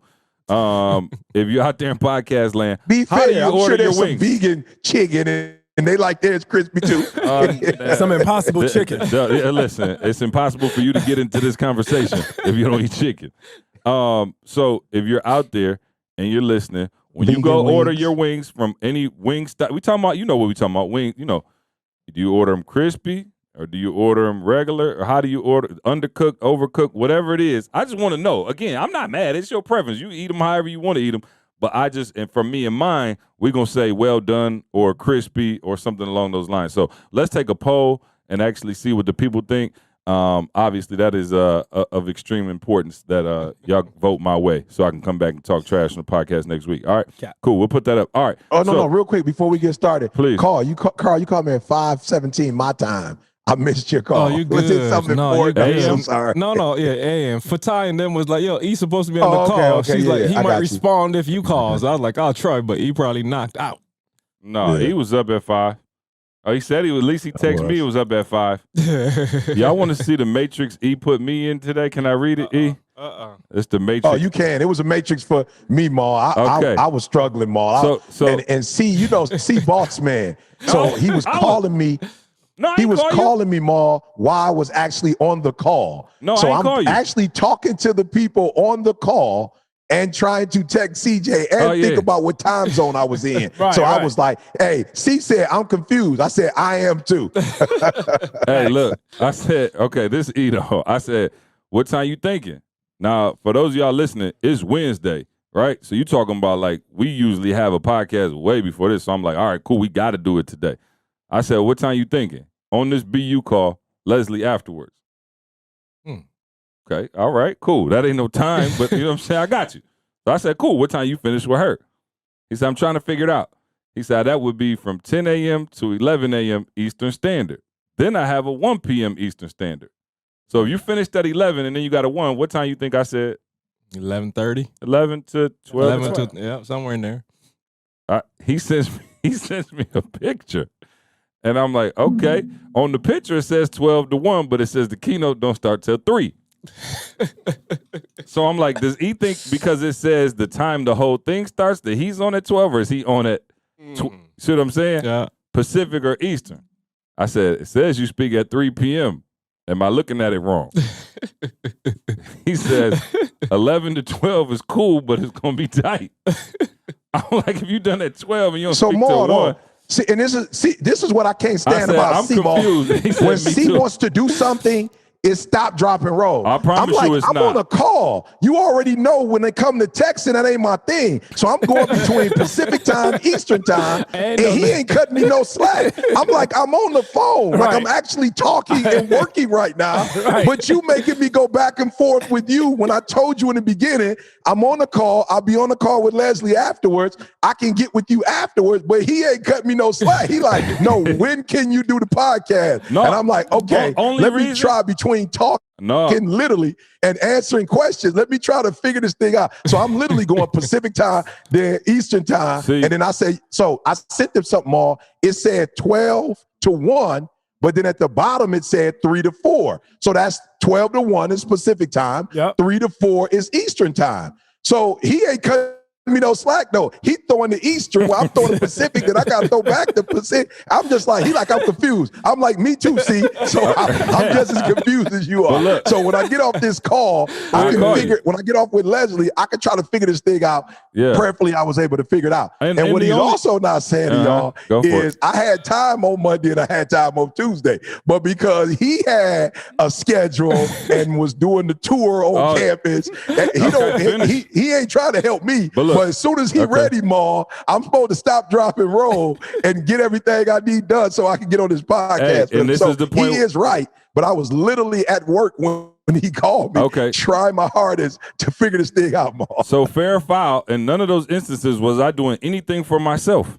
I was actually trying to look out for my niece Yanni and get his daughter. Absolutely, straight. I'm not saying he's wrong. The only I'm just reason I was saying, pressing Carl, you to when C is doing his thing, it ain't no texting back and forth. Now they put the ball over in my court. listen, and then So today, I'm gonna push it no. over Camille because now Camille wanted to. No, listen. And the only reason today I was trying to get a time because Maul and them were sticking around to do the pod, and I was just like, yo, if we ain't gonna do it, I'm gonna let him get on the road because I don't want to have him sitting here till 3 o'clock and then realize we're not gonna do it and go home. So even in those instances, I wasn't trying to be like no selfish bully. No, I didn't say you was trying to be selfish. I don't care when we do it, bro. Y'all know I don't gotta work. You know what I'm saying? Anything I got is flexible. You can call me whenever. All right, so we here now. So we might as well do a podcast. You know what I'm saying? We here now. And I think E is here at least till 3 p.m. Standard, Eastern, Pacific, Northern. No, that's not the truth. That's not the truth, Ma. I've got a 1 p.m. Lakewood University webinar. And again, it's my fault, Ma, but I got 5 things today. You know, trying to figure out what time is what time. I'm like, I can't do it. But y'all had a great MSU tour. Right? We good. Now, to my defense, Carl, I was worried about post-production. I was like, yo, if we get this thing done tonight, whoever has to put it together, it's gonna be a little tight. It's not going to happen. So if I would have taken a little bit more time, I would have realized I had this little piece right here. But I must be honest, when it's not, she makes it hard for me to mess up. Because if I mess up, if I would have gave down the wrong time, it would have been all on the podcast. So I was nervous, like, okay, I don't want to mess up and tell C a certain time because I'm gonna get joked if I mess up and tell the wrong time. So if I would have just relaxed, I would have realized I had an hour before my 1 o'clock call. But we're here. I figured it out. I called C. He made it happen. Oh, we made it happen. Here. I love you. Check this out. I can't tell sometimes. You know I love you. I text you the other day, say, hey, I love you. I know I've been hard on you lately. I know I've been hard on you lately, but I do love you. You know what I'm saying? As long as I get a raise this year, who cares? As long as I get a raise. I just want a vacation day. Oh, That's man. all I want. Good I just luck want a with vacation. that. I want a vacation day from the vacation. Yeah, that good we luck just with took. that. Hey, let me tell you something. Maul needed vacation, and I've been watching Maul the last few days. Shout out to Maul. Y'all keep Maul in prayer. Has been working on 2 of the biggest deals of his real estate life. I mean, good for major implications. Not only for our crew, but also for any of the individuals who've gone through Make Real Estate Real. He's in the midst of attempting to, and we believe it's going to happen, acquire more properties at one time than he's ever had, and then being able to get those properties over to some of our people who've gone through Make Real Estate Real. So seriously, in all seriousness, I know that's been a big thing. Maul was like, we was on the tour, and Maul was so torn between trying to pay attention to the tour and hitting the phone. I'm like, bro, I got it. Go. I'll do the tour. Just go for it. So seriously, y'all keep Maul in prayer because, again, it has major implications, not just for us, but for the community at large. And so he hadn't said anything because he didn't want to get nobody hopes up, but we may have some properties to kind of, spread the wealth around. So be in prayer that we get that. I love it. Also because I love this podcast. You know what I'm saying? We can say be in prayer. I love it. 100%. Why I'm not? just saying, if we had a sponsor, Maul, with the wrong sponsor, may not let us say that. Yeah. Hey, we cut that rope a long time ago. You know what I'm saying? But if you want to donate to this podcast, please, if you love the Lord, go to APOC Ministries and pay your tithes. That wasn't where I was going. Shout out to Yanni. Hopefully she joins the Spartans. Shout out to E for just being connected everywhere. E made like 2 phone calls and we were like through the equipment room. We in the bro. We again. It was a blessing. Hey, we all have our superpower. I'm just so grateful that C ain't fired me yet. He putting up with my superpower because my superpower is stronger than my unsuperpower. It definitely is 100%. So anyway. All right, so what I came to talk about today and what I wanted, I believe I kind of mentioned it. I actually had a chance to, speak on the morning prayer line.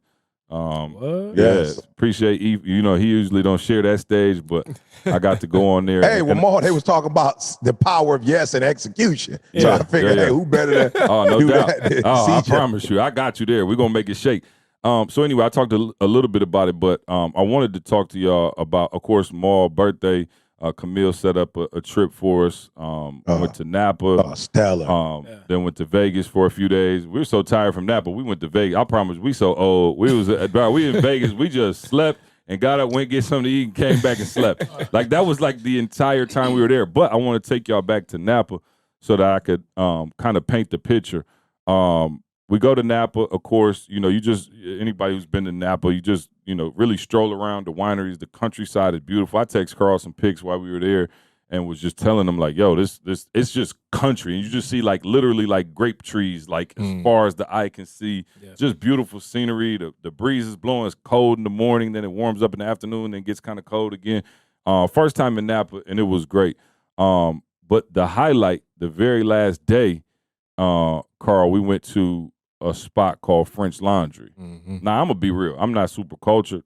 I ain't even really know what French Laundry was 2 weeks ago. And then I told my mom, hey, it must be a pretty big deal because everybody excited about it. But apparently we got reservations at French Laundry. And she was like, French Laundry? My mom like lost it. Like French Laundry. Then shout out to my friend Gabe. I told her I was going to French Laundry. She like, French Laundry. It's crazy, right? So everybody's hyped up. So I'm like, all right, cool. Now in my mind, I'm like, all right, they saying this is the hardest restaurant in the country to get in. Yep. They saying like, yo, like nobody can get reservations. They don't care if you're a celebrity. Like it don't even matter. It got to the point, Carl, where people were trying to get reservations and sell them like auction them off. Wow. Oh wow. Yeah, that's how deep great. this spot is. Scalping tickets. So you know me, I'm in my mind, I'm going, okay, this is some foo-foo, overhyped. You know what I'm saying? But hey, we got reservations. Why not try it, right? So we get to the restaurant and we go in there, and bro, I can't even describe how incredible the experience was. Like I'm being dead serious, and I'm not into the foo-foo like that and none of that. But it was literally like the most incredible experience, like culinary experience that you will ever have in your life, right? And so we're there, and it's probably like 11 courses, right? And, you know, there's small plates, but it's not the foo-foo small stuff like, remember we were in Mexico? I was going to say the Mexico joint. Nah. Trash. Like, oh, yeah, where they just like dab some honey barbecue sauce on the plate like this, and he's like, oh, that's course one. Bro, it was fantastic, bro. Like, it was literally fantastic. And the crazy thing about it was, like, even though you had to dress up a little bit, it wasn't stuffy in there. no. You know what I'm saying? It didn't have, like, that super stuffy feel. So, anyway, the chef, as I'm doing my research of French Laundry, a gentleman by the name of Thomas Keller, is the most decorated chef in the country. I think he's like 7-star Michelin red. I don't know. But anyway, he got more Michelin stars. I thought Michelin was a tire person. Bruh, when you sent the stuff to me, I read it. I was like, what's Michelin? That's how I learned what it was. Okay, and so apparently the movie Ratatouille, that kitchen was kind of based off French Laundry. He's in the movie Ratatouille. Great movie if you haven't seen it. I didn't know that. Yeah. He's actually he's like a patron in the movie. Like they put him in there because they used his kitchen as the kind of the inspiration for how the movie Ratatouille was gonna go. So Carl, here's the crazy thing. We go into French Laundry, we do, like I said, 10, 11 courses maybe. We sitting in the courtyard. I mean, just incredibly beautiful. Oh, the weather's beautiful. Our wives grinning ear to ear. Shout out to Ted and Kelly who went with us. Ted just hooked us up the entire time. And we're sitting in there, and we see the chef. And, like, Ted is the one who recognized him and was like, yo, it's like him seeing Jordan. You know what I'm saying? For Maul, or, like, you know what I'm saying? Something like that. So he sees my man, right? And he's like, and Maul was like, yo, he about to come over here. And I looked at Maul and I was like, absolutely. And Ted was like, why you say that? And Ted White, I was like, because we black.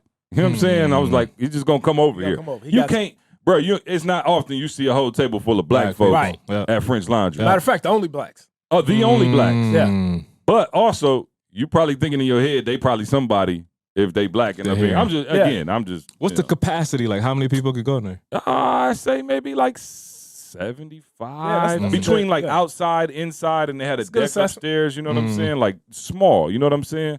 So probably 75 people there, and probably about 50 people working in the kitchen. Yeah, right. If that's now, that should tell you something, right? At least 50 workers, 75 patrons. Yeah. So Carl, like literally, bro, like the way they come out and serve your food, like everybody gets their food. They drop the food at the exact same time. So you like, boom, and everybody's stuff like all eating at the ain't no like staggering, bringing it out. They bring it out as like an army, bro, with precision. But they're still like down to earth. Like they coming out like, I'm talking about walking the same. Bro, it was incredible, right? So we telling Ted, like, don't worry, he gonna come over here. And then he like was at another table, like said hi, went back in the kitchen. And we was like, don't worry, he'll be back. So he comes back, right? And he kicks it with us for probably about 15, 20 minutes. Y'all know I'm stupid. So what you think the first question I asked him was? He was serious too. Dead serious. Now here comes the best chef in the world. He comes sit at the table. Probably something about chicken wings and fries or something. Nope. Keep going. What's the other debate I tried to settle? Culinary debate. Not the chocolate cake. Oh, absolutely. Absolutely. I'm sitting there with Thomas Keller. Cake. I said, and you know, Ted was, you know, he's very, you know, regal. He understands this world. I said, chef, now you the best chef in the world. He said, yes, I am. Hey, by the way, y'all, by the way, what he planet. is saying is absolutely word for word true. Oh, 100%. This ain't no cap. There's no cap. This is my man. The comes number to the one table and you chef. start So we talking gonna to just him let like y'all know, man. It's the podcast shenanigans. The number one chef in the world, CJ. In the world. You can ask him any question. My man's net worth is like 50 million. You can ask him any question in the world. CJ asks him this. Number one chef in the world. I said, hey, this dude right here think that chocolate cake is yellow cake with chocolate But you frosting. see how he formed the question, What'd he right? You see how he formed the question. He automatically. he always he lead with he that. automatically leaded my man. And now my man is sitting here gonna say it any kind of way that, you know, that we want to, he gonna respond any kind of way because he knows that we already done put up bread. He put it on there. Yeah. He don't know who we are, first off, and we the only ones that Right. look like, so he think we might be food critics, we might be Right. the next president of the United States, this might be Barack Obama, or bootleg Barack Obama. He don't know what we are. You know what I'm saying? So he's just like, let me answer the question. Why bootleg Barack Obama though? Why not just Because you know what I'm saying? Because of the way he looks as if he ain't doing his teeth right now. You know what I'm saying? And then he always want to cross his legs. Oh, for sure. That's my joint. I definitely gonna cross them legs. And then, you know, Candace looked like Michelle. He tried to do the what Barack I'm and Michelle thing. So that's why I said, We was already Malcolm and Betty. Now we Barack and Michelle. And Barack is biracial. Hey, no doubt. No doubt. One time for the mixed kids. So anyway, I said, look, I explained it in very full detail. And he said, in order for it to be a chocolate cake, young man, now this is the #1 chef in the world. I'm going to tell you what Maul says. In the world. In the world.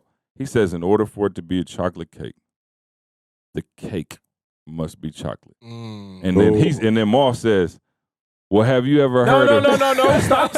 Stop. The first thing I said, I hit him with the, all right, so then what would you call a caramel cake? He was like, caramel icing with yellow cake. No, he didn't say, He didn't say yellow I got the cake. tape. You didn't say He did. He said it. He said that. But did he come back He around said, and say that? don't mess me up now. I'm giving my account. That's why it's called Right. his But- story. You know, CJ is the They want master the of truth creating on this stories. podcast. They want the truth. If they want the truth, then you need to step outside the room. You Because can't you handle the can't truth. handle it. Don't take my line. Right, if man. they want the All right, truth, he gonna have to all right, leave. Hey, look. So once he finally the chef was like, I got the whole argument. It's not chocolate cake. He let it go. Boom, we got it, right? Maul says, well, have you ever heard of Chef Harold? Harold's Chicken. Harold's Chicken. No doubt. We can't make this Maul, up. that Harold's Chicken is a reality, bro. It's a reality, dog.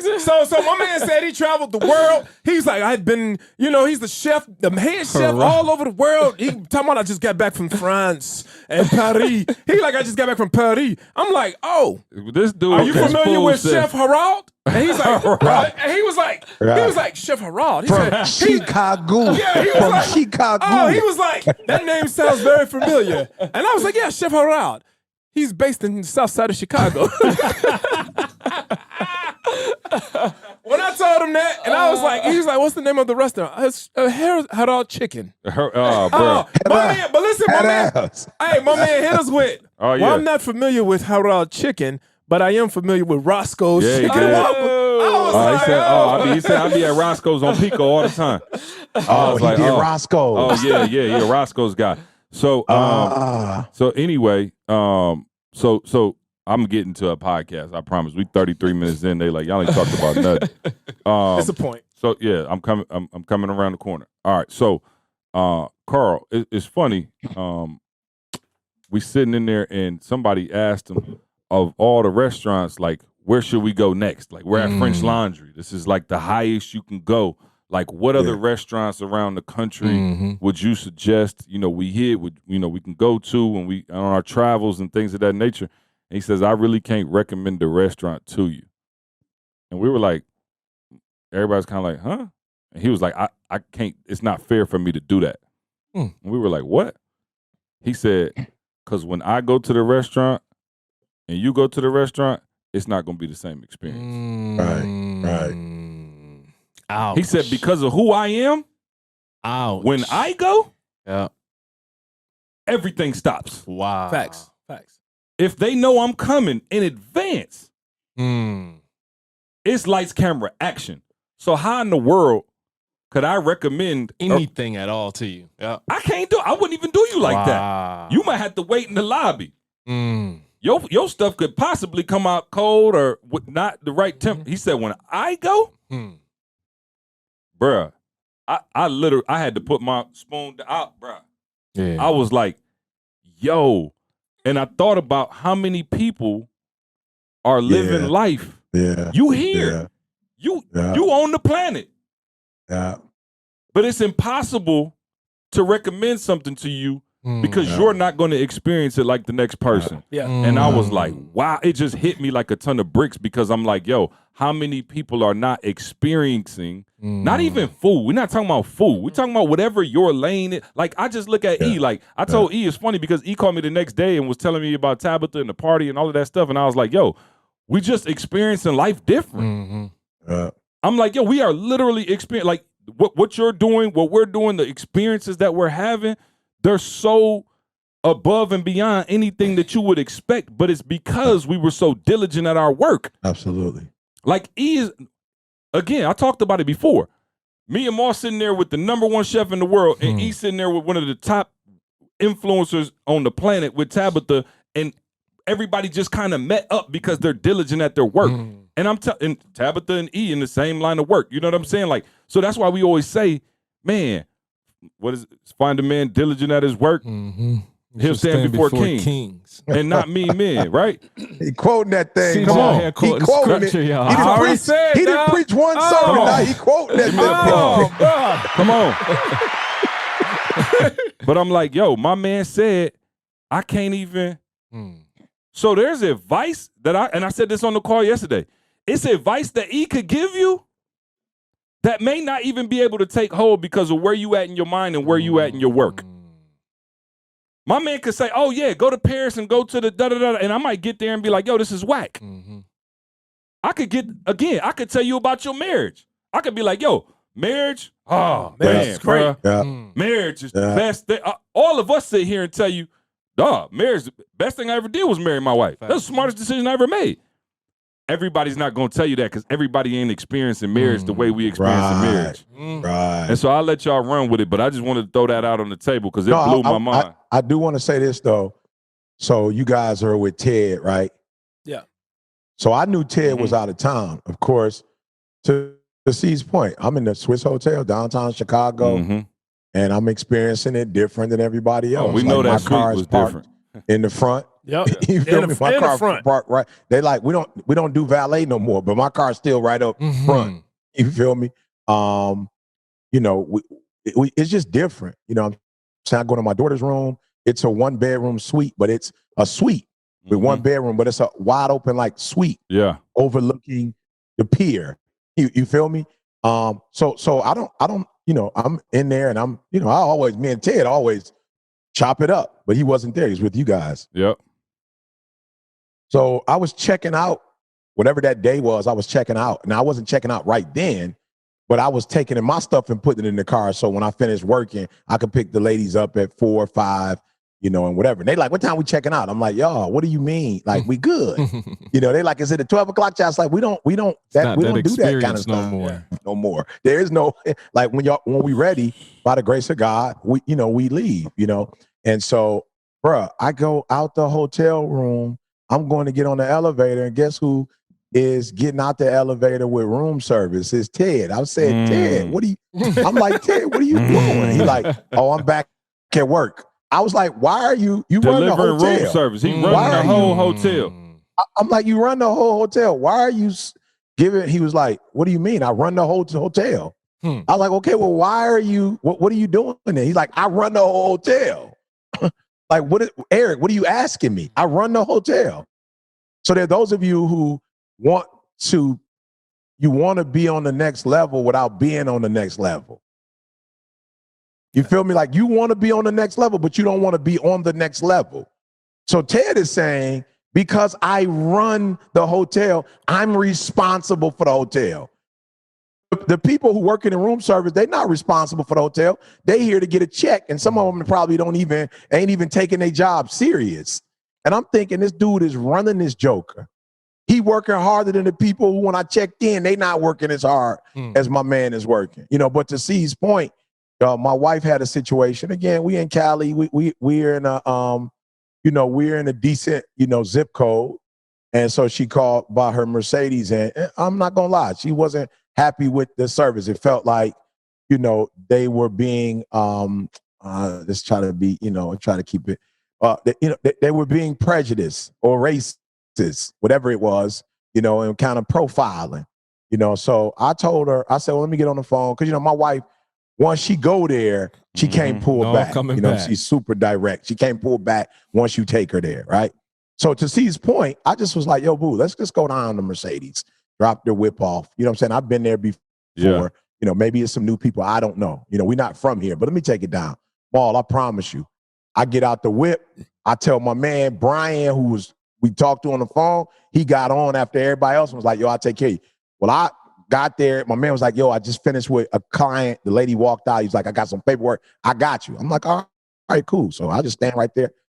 It's weird. It's like offices, like 7 offices, but they're outside, like they glass. And so the dude next to him was looking at me. He came out, you ET? I'm like, yeah, I'm ET. He was like, no, you lying. I was just listening to your stuff a second ago. I was like, for real? He's like, yeah, my best friend, he love you, bro. I'm gonna get him on the phone. He worked at the Kia dealership. Like, bro, he sold 30 cars in a month for months. Nobody thought it was possible. He the manager now. So my man go over and tell my man Brian, like, yo, that's ET. Brian come out like, what the service changed. My wife pissed. I said, D, I feel you, but at the end of the day, this the car, this the hand we got. We got to play it. This the hand we got. Well, I don't like the fact that they had to know who you were. I said, it doesn't matter. We've been blessed with this hand. So when we go to restaurants, people see me. Know I was at Breakfast and Berries. I walked in. The lady was like, we don't got no seats. I was like, okay, well, how long? It's a 2-hour wait. Then everybody in Atlanta was like, yo, that's ET. Can we get a pic? Then the lady was like, oh, I think when they move, we got 2 right here. I'll pull you another one. And then when they leave, you can get the 4th one. You feel me more? So I'm to C's point, you want to be treated like VIP, but you don't execute like VIP. You don't execute like VIP. Yeah. So you want VIP treatment, but you don't grind like VIP. You don't hustle like VIP. You want to come and go at your leisure. You feel me? And it don't work like that. So I'm saying I'm finally in a place after all these years of the work that we've done where I am experiencing that. Yeah. And it is, to C's point, it is a different experience when people recognize you, they know you, they are willing to take you from the back of the line to the front of the line. They are willing to, do some things for you.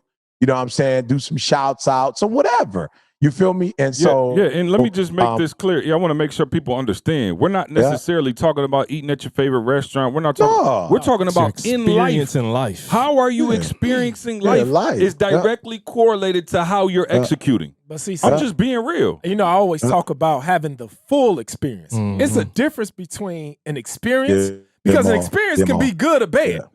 There's a lot of people having experiences, but they're not actually good experiences. It's just an experience. Yep. But I always talk about having that full experience of life.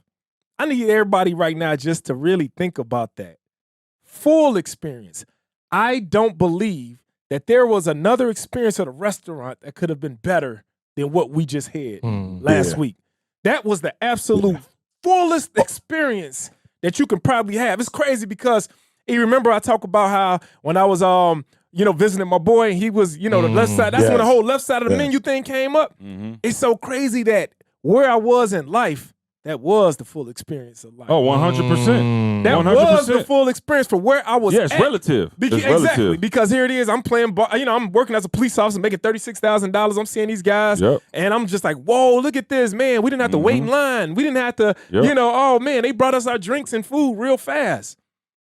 It wasn't until I just experienced this that I realized. And I was sitting back in the total seat, man. I was in tears. I was just like, man, I was like 20 years ago. I could only imagine. I could only imagine something like this. Yeah. And then even if we did get in the door 20 years ago, I would have been straight up asking about them prices. I would have been in the door, but I still wouldn't have had the full experience. See, 20 years ago, I was looking at the right side of the menu, right? The prices. This menu didn't even have prices. They did have a wine list with a price. Look, Carl, hold on. Let me show Carl. I had to take a picture of it, Carl. I was so Paul, keep talking, Mark. Go for it. Matter of fact, you had to put a deposit down on your food weeks in advance before you even saw the menu. Before you saw the menu. Matter of fact, you couldn't even choose food off the menu. They said, this is what we gonna cook. Oh, wow. And the menu changed every day. And so it was just, man, but I was just sitting back, thinking like, we're in this position today, not because of what we did today. Absolutely. We're in this position today because of what we've done, the seeds we've planted over the last 20 years. Just like what you said, E. This is something, man, that we and that was the thing I told CJ too. I was like, and I was looking at CA and Camille, and I was like, man, y'all know what's so crazy? 20 years ago, I would have felt intimidated being in here. Mm-hmm.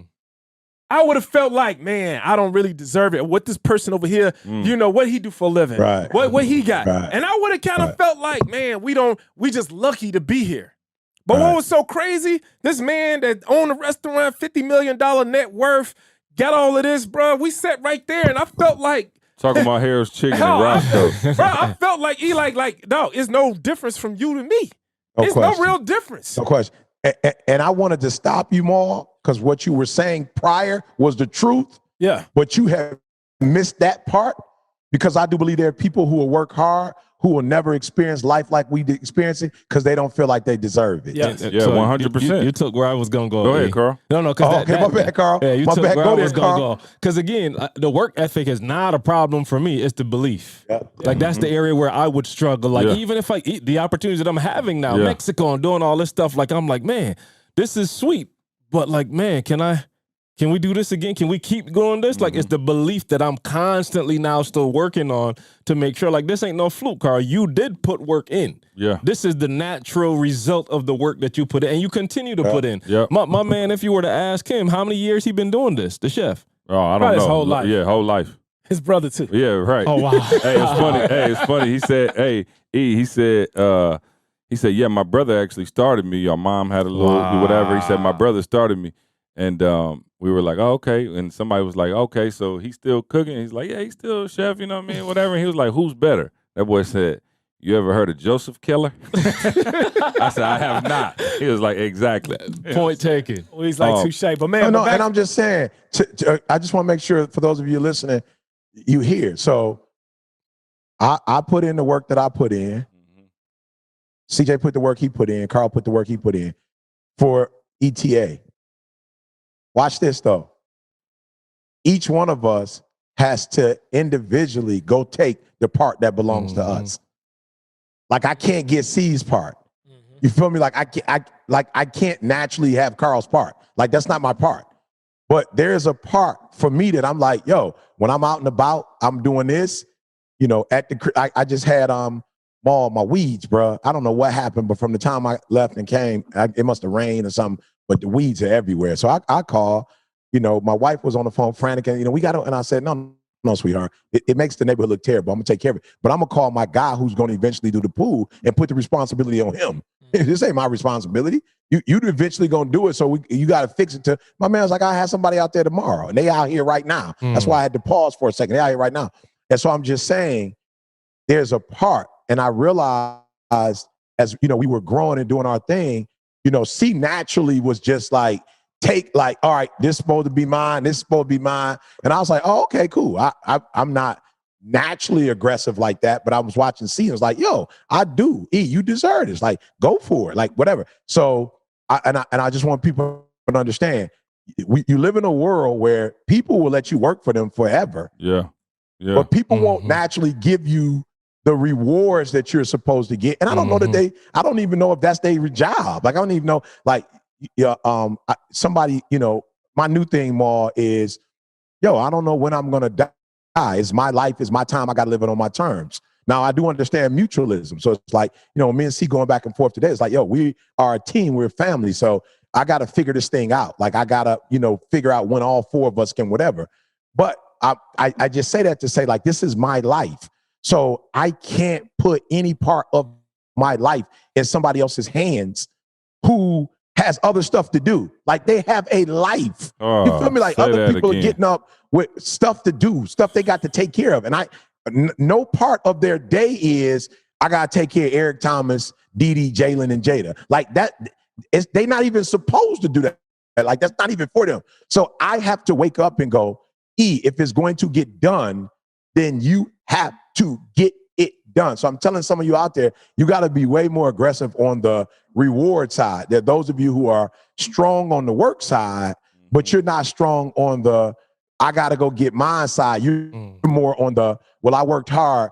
Well, when you going to write my check, or when you going to process my check, or when you gonna come bring my check to my mailbox, or when you gonna direct deposit my check. And they may do it, but it still probably won't be on the time frame that you need it on.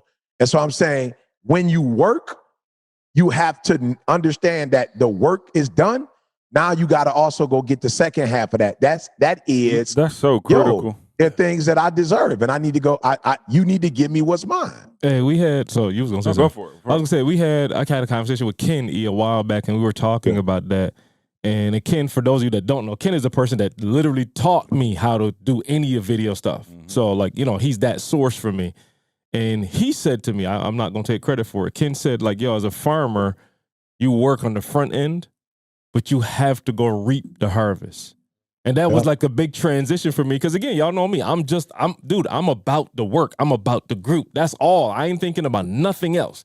I'm not thinking about me ever. Like, I'm getting up thinking like, man, what can I do to make sure C's good, E's good, Maul is good? That's what I'm waking up thinking about. But it's like, yo, to E's point, there's a harvest card that you still have to go reap, though. And nobody else can do that for you. And that was a hard part for me because I never thought that far ahead, if you get what I'm saying. Absolutely. I was just like, yo, plan. We know our reward is coming. Plan. And I got stuck in that space. So now the shift for me, and it's uncomfortable as all get out, but the shift for me is like, oh, no, you got to reap too. And reaping is not, how do I want to say, it's not any less effort than sowing.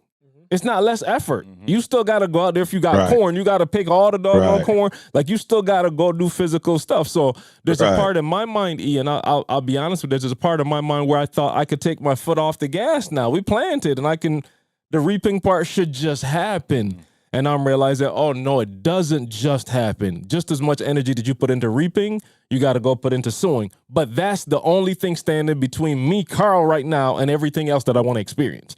You see what I'm saying? I've done the work part. Now I just got to do the reaping part. But I think a lot of people, when they actually planting, they don't really, and you say, crazy, you touched on the belief part, they don't really believe that they're going to actually reap the actual crop that they actually planted. And name me a farmer that spends all this time putting it in. That's putting it in the ground and fertilizing and watering it and don't believe that this crop is going to come back in its due season. I'll say I expect this coming. I didn't expect that I had to work for it. Right.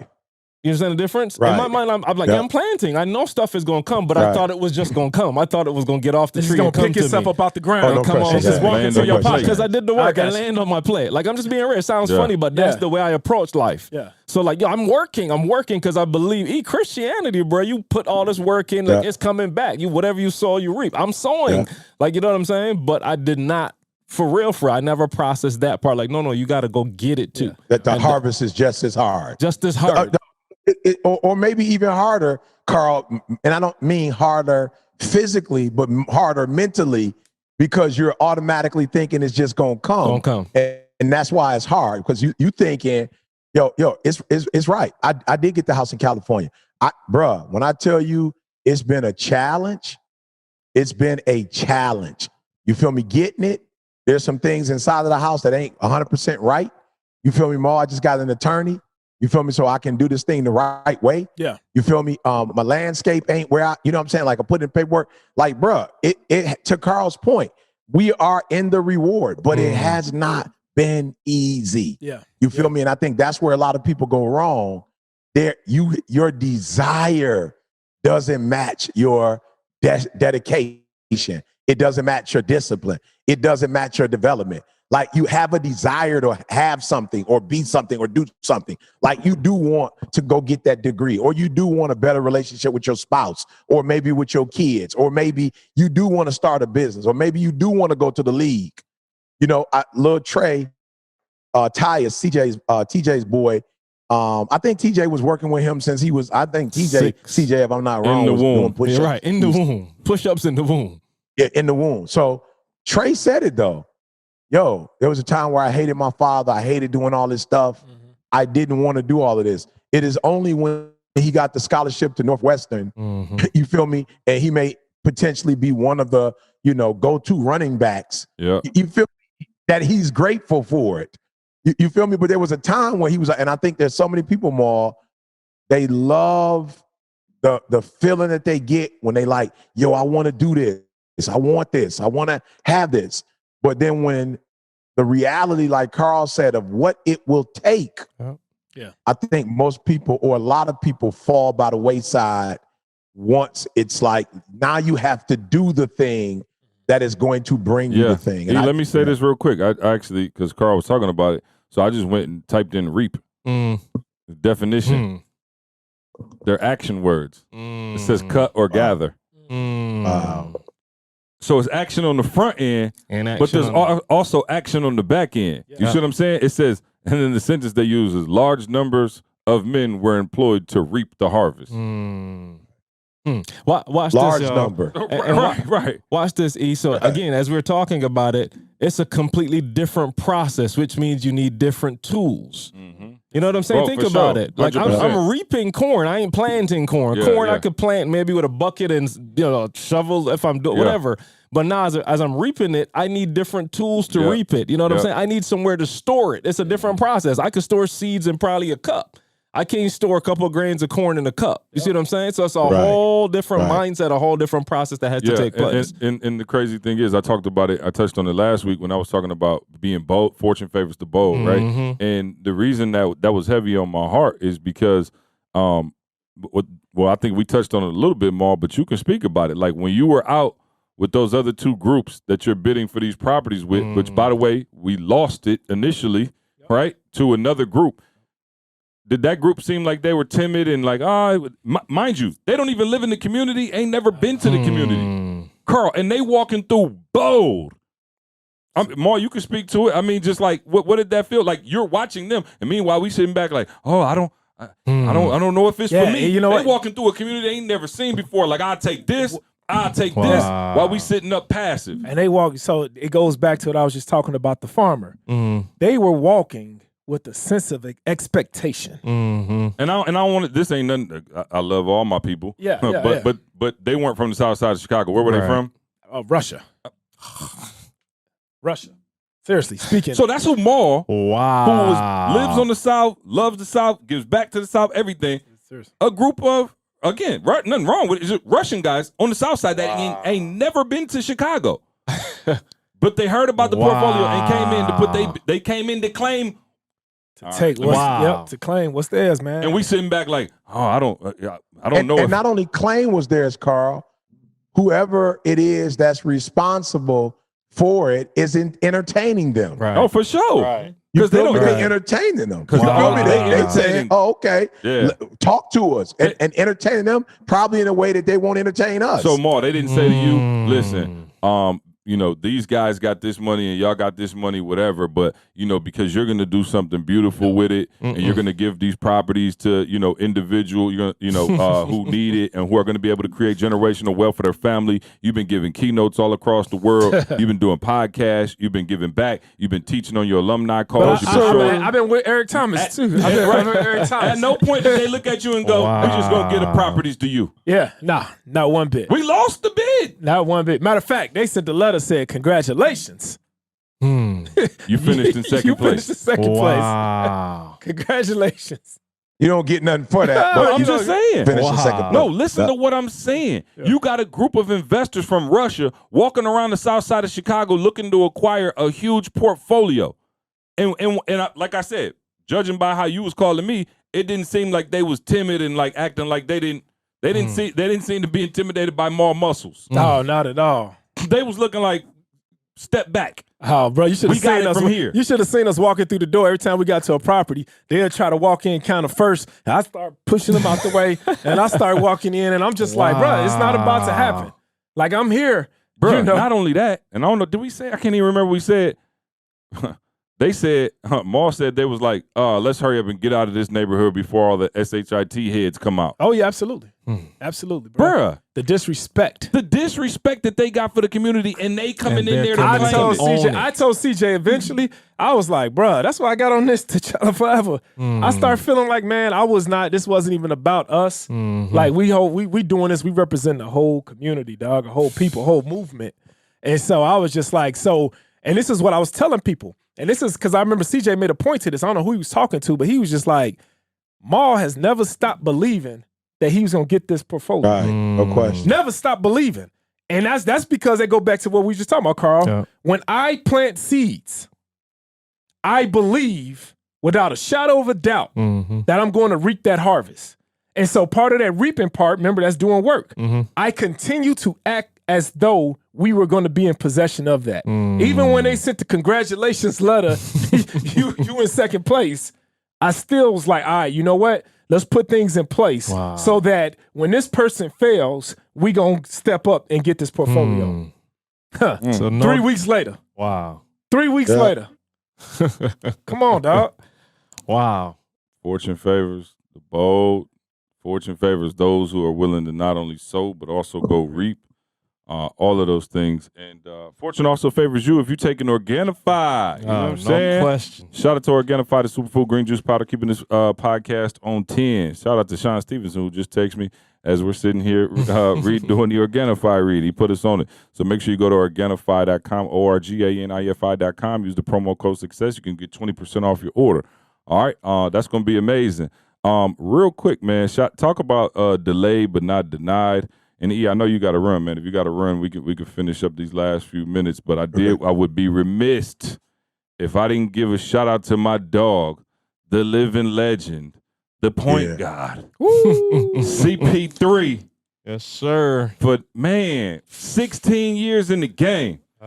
And the boy finally got to the finals. Talk about reaping game and sowing. Man, delayed don't mean denied, dog. You know what I'm saying? How many people actually stop, though, while the seed is in the process, man? While the seed is in the ground, how many people actually just give up because they can't see the root? They can't see it coming out. Yeah, impressive game one. Now, look, we got fam on both sides. I'm going to just be real. Yep. We definitely got fam. Shout out to Brent Forbes, Sexton graduate. You know what I'm saying? Also in the finals. The Dubs. Yeah, the Dubs. Hey, I know we got two players from the Dubs in the NBA. How about that? Little old Lansing, small high school on the west side with two NBA players. Not one, but two. And one of them in the finals hit a couple threes last night, too. So shout out to the NBA finals. Y'all know we ain't been talking much hoops and stuff like that, partially because we be like a week ahead sometimes. And by the time y'all get it, y'all going to be like, why in the world are they talking about last week's game? But shout out to, everybody in the finals, especially. The rest of them boys got a long time, but CP3, his brother CJ, always, man, our dogs, man, always been super kind to us, accommodating whatever we need. Matter of fact, I believe CP3 is doing. Well, he is. I don't know why I say I believe. CP3 doing the forward to E's new book. Yes, sir. Yes, just sir. A great member of the team, a great member of the family. Not even about basketball, but a man, of his character. I always say, and I talked about this before, but on one of our PJ trips from LA to his hometown where he does the camp, man, we spent the first mall, literally, bruh. My son was there, you know what I'm saying? Literally. We spent the first 30, 40 minutes talking about VBS, bruh. We talked about VBS. Bro, I'm talking about, the whole nine. I'm just like, yo, bro, we talk about VBS. He could be talking about anything. And him and his brother was just like, yeah, we was at church all day, we just chopped it up about VBS, man. And that's one of my favorites. Our church does that every year. That's one of my favorite, not just blessing the community, but us being together for a whole week, cooking and being together, whatever. So just him and his brother, like he said, just good, as we call in Chicago, we call it folk. Just good folks. Good folks. They're good people right there. Good people. No doubt, man. Exciting times, Maul, for Make Real Estate Real. Wow, you got to read. I said, Maul, he read it to me in the car on the way over here. I said, man, read that on the podcast. Just amazing stuff. One of the most incredible testimonies that I know Maul has gotten from Make Real Estate Real, man. He read it to me in the car, and I was like, wow, bro. I almost had tears in my eyes. But yeah, go ahead. Yeah, man, this was deep, man. Like I said, this is what it's all about. Man, this was from, shout out to Brooke Hollick.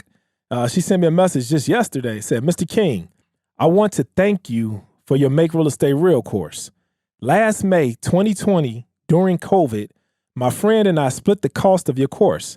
At the time, $500 was a big investment for me to make, and I hadn't ever bought a course for myself. About 2 days into your course, I was very emotional, realizing this was going to change my life, as well as the life of my family, as I was 5 months pregnant with my first child.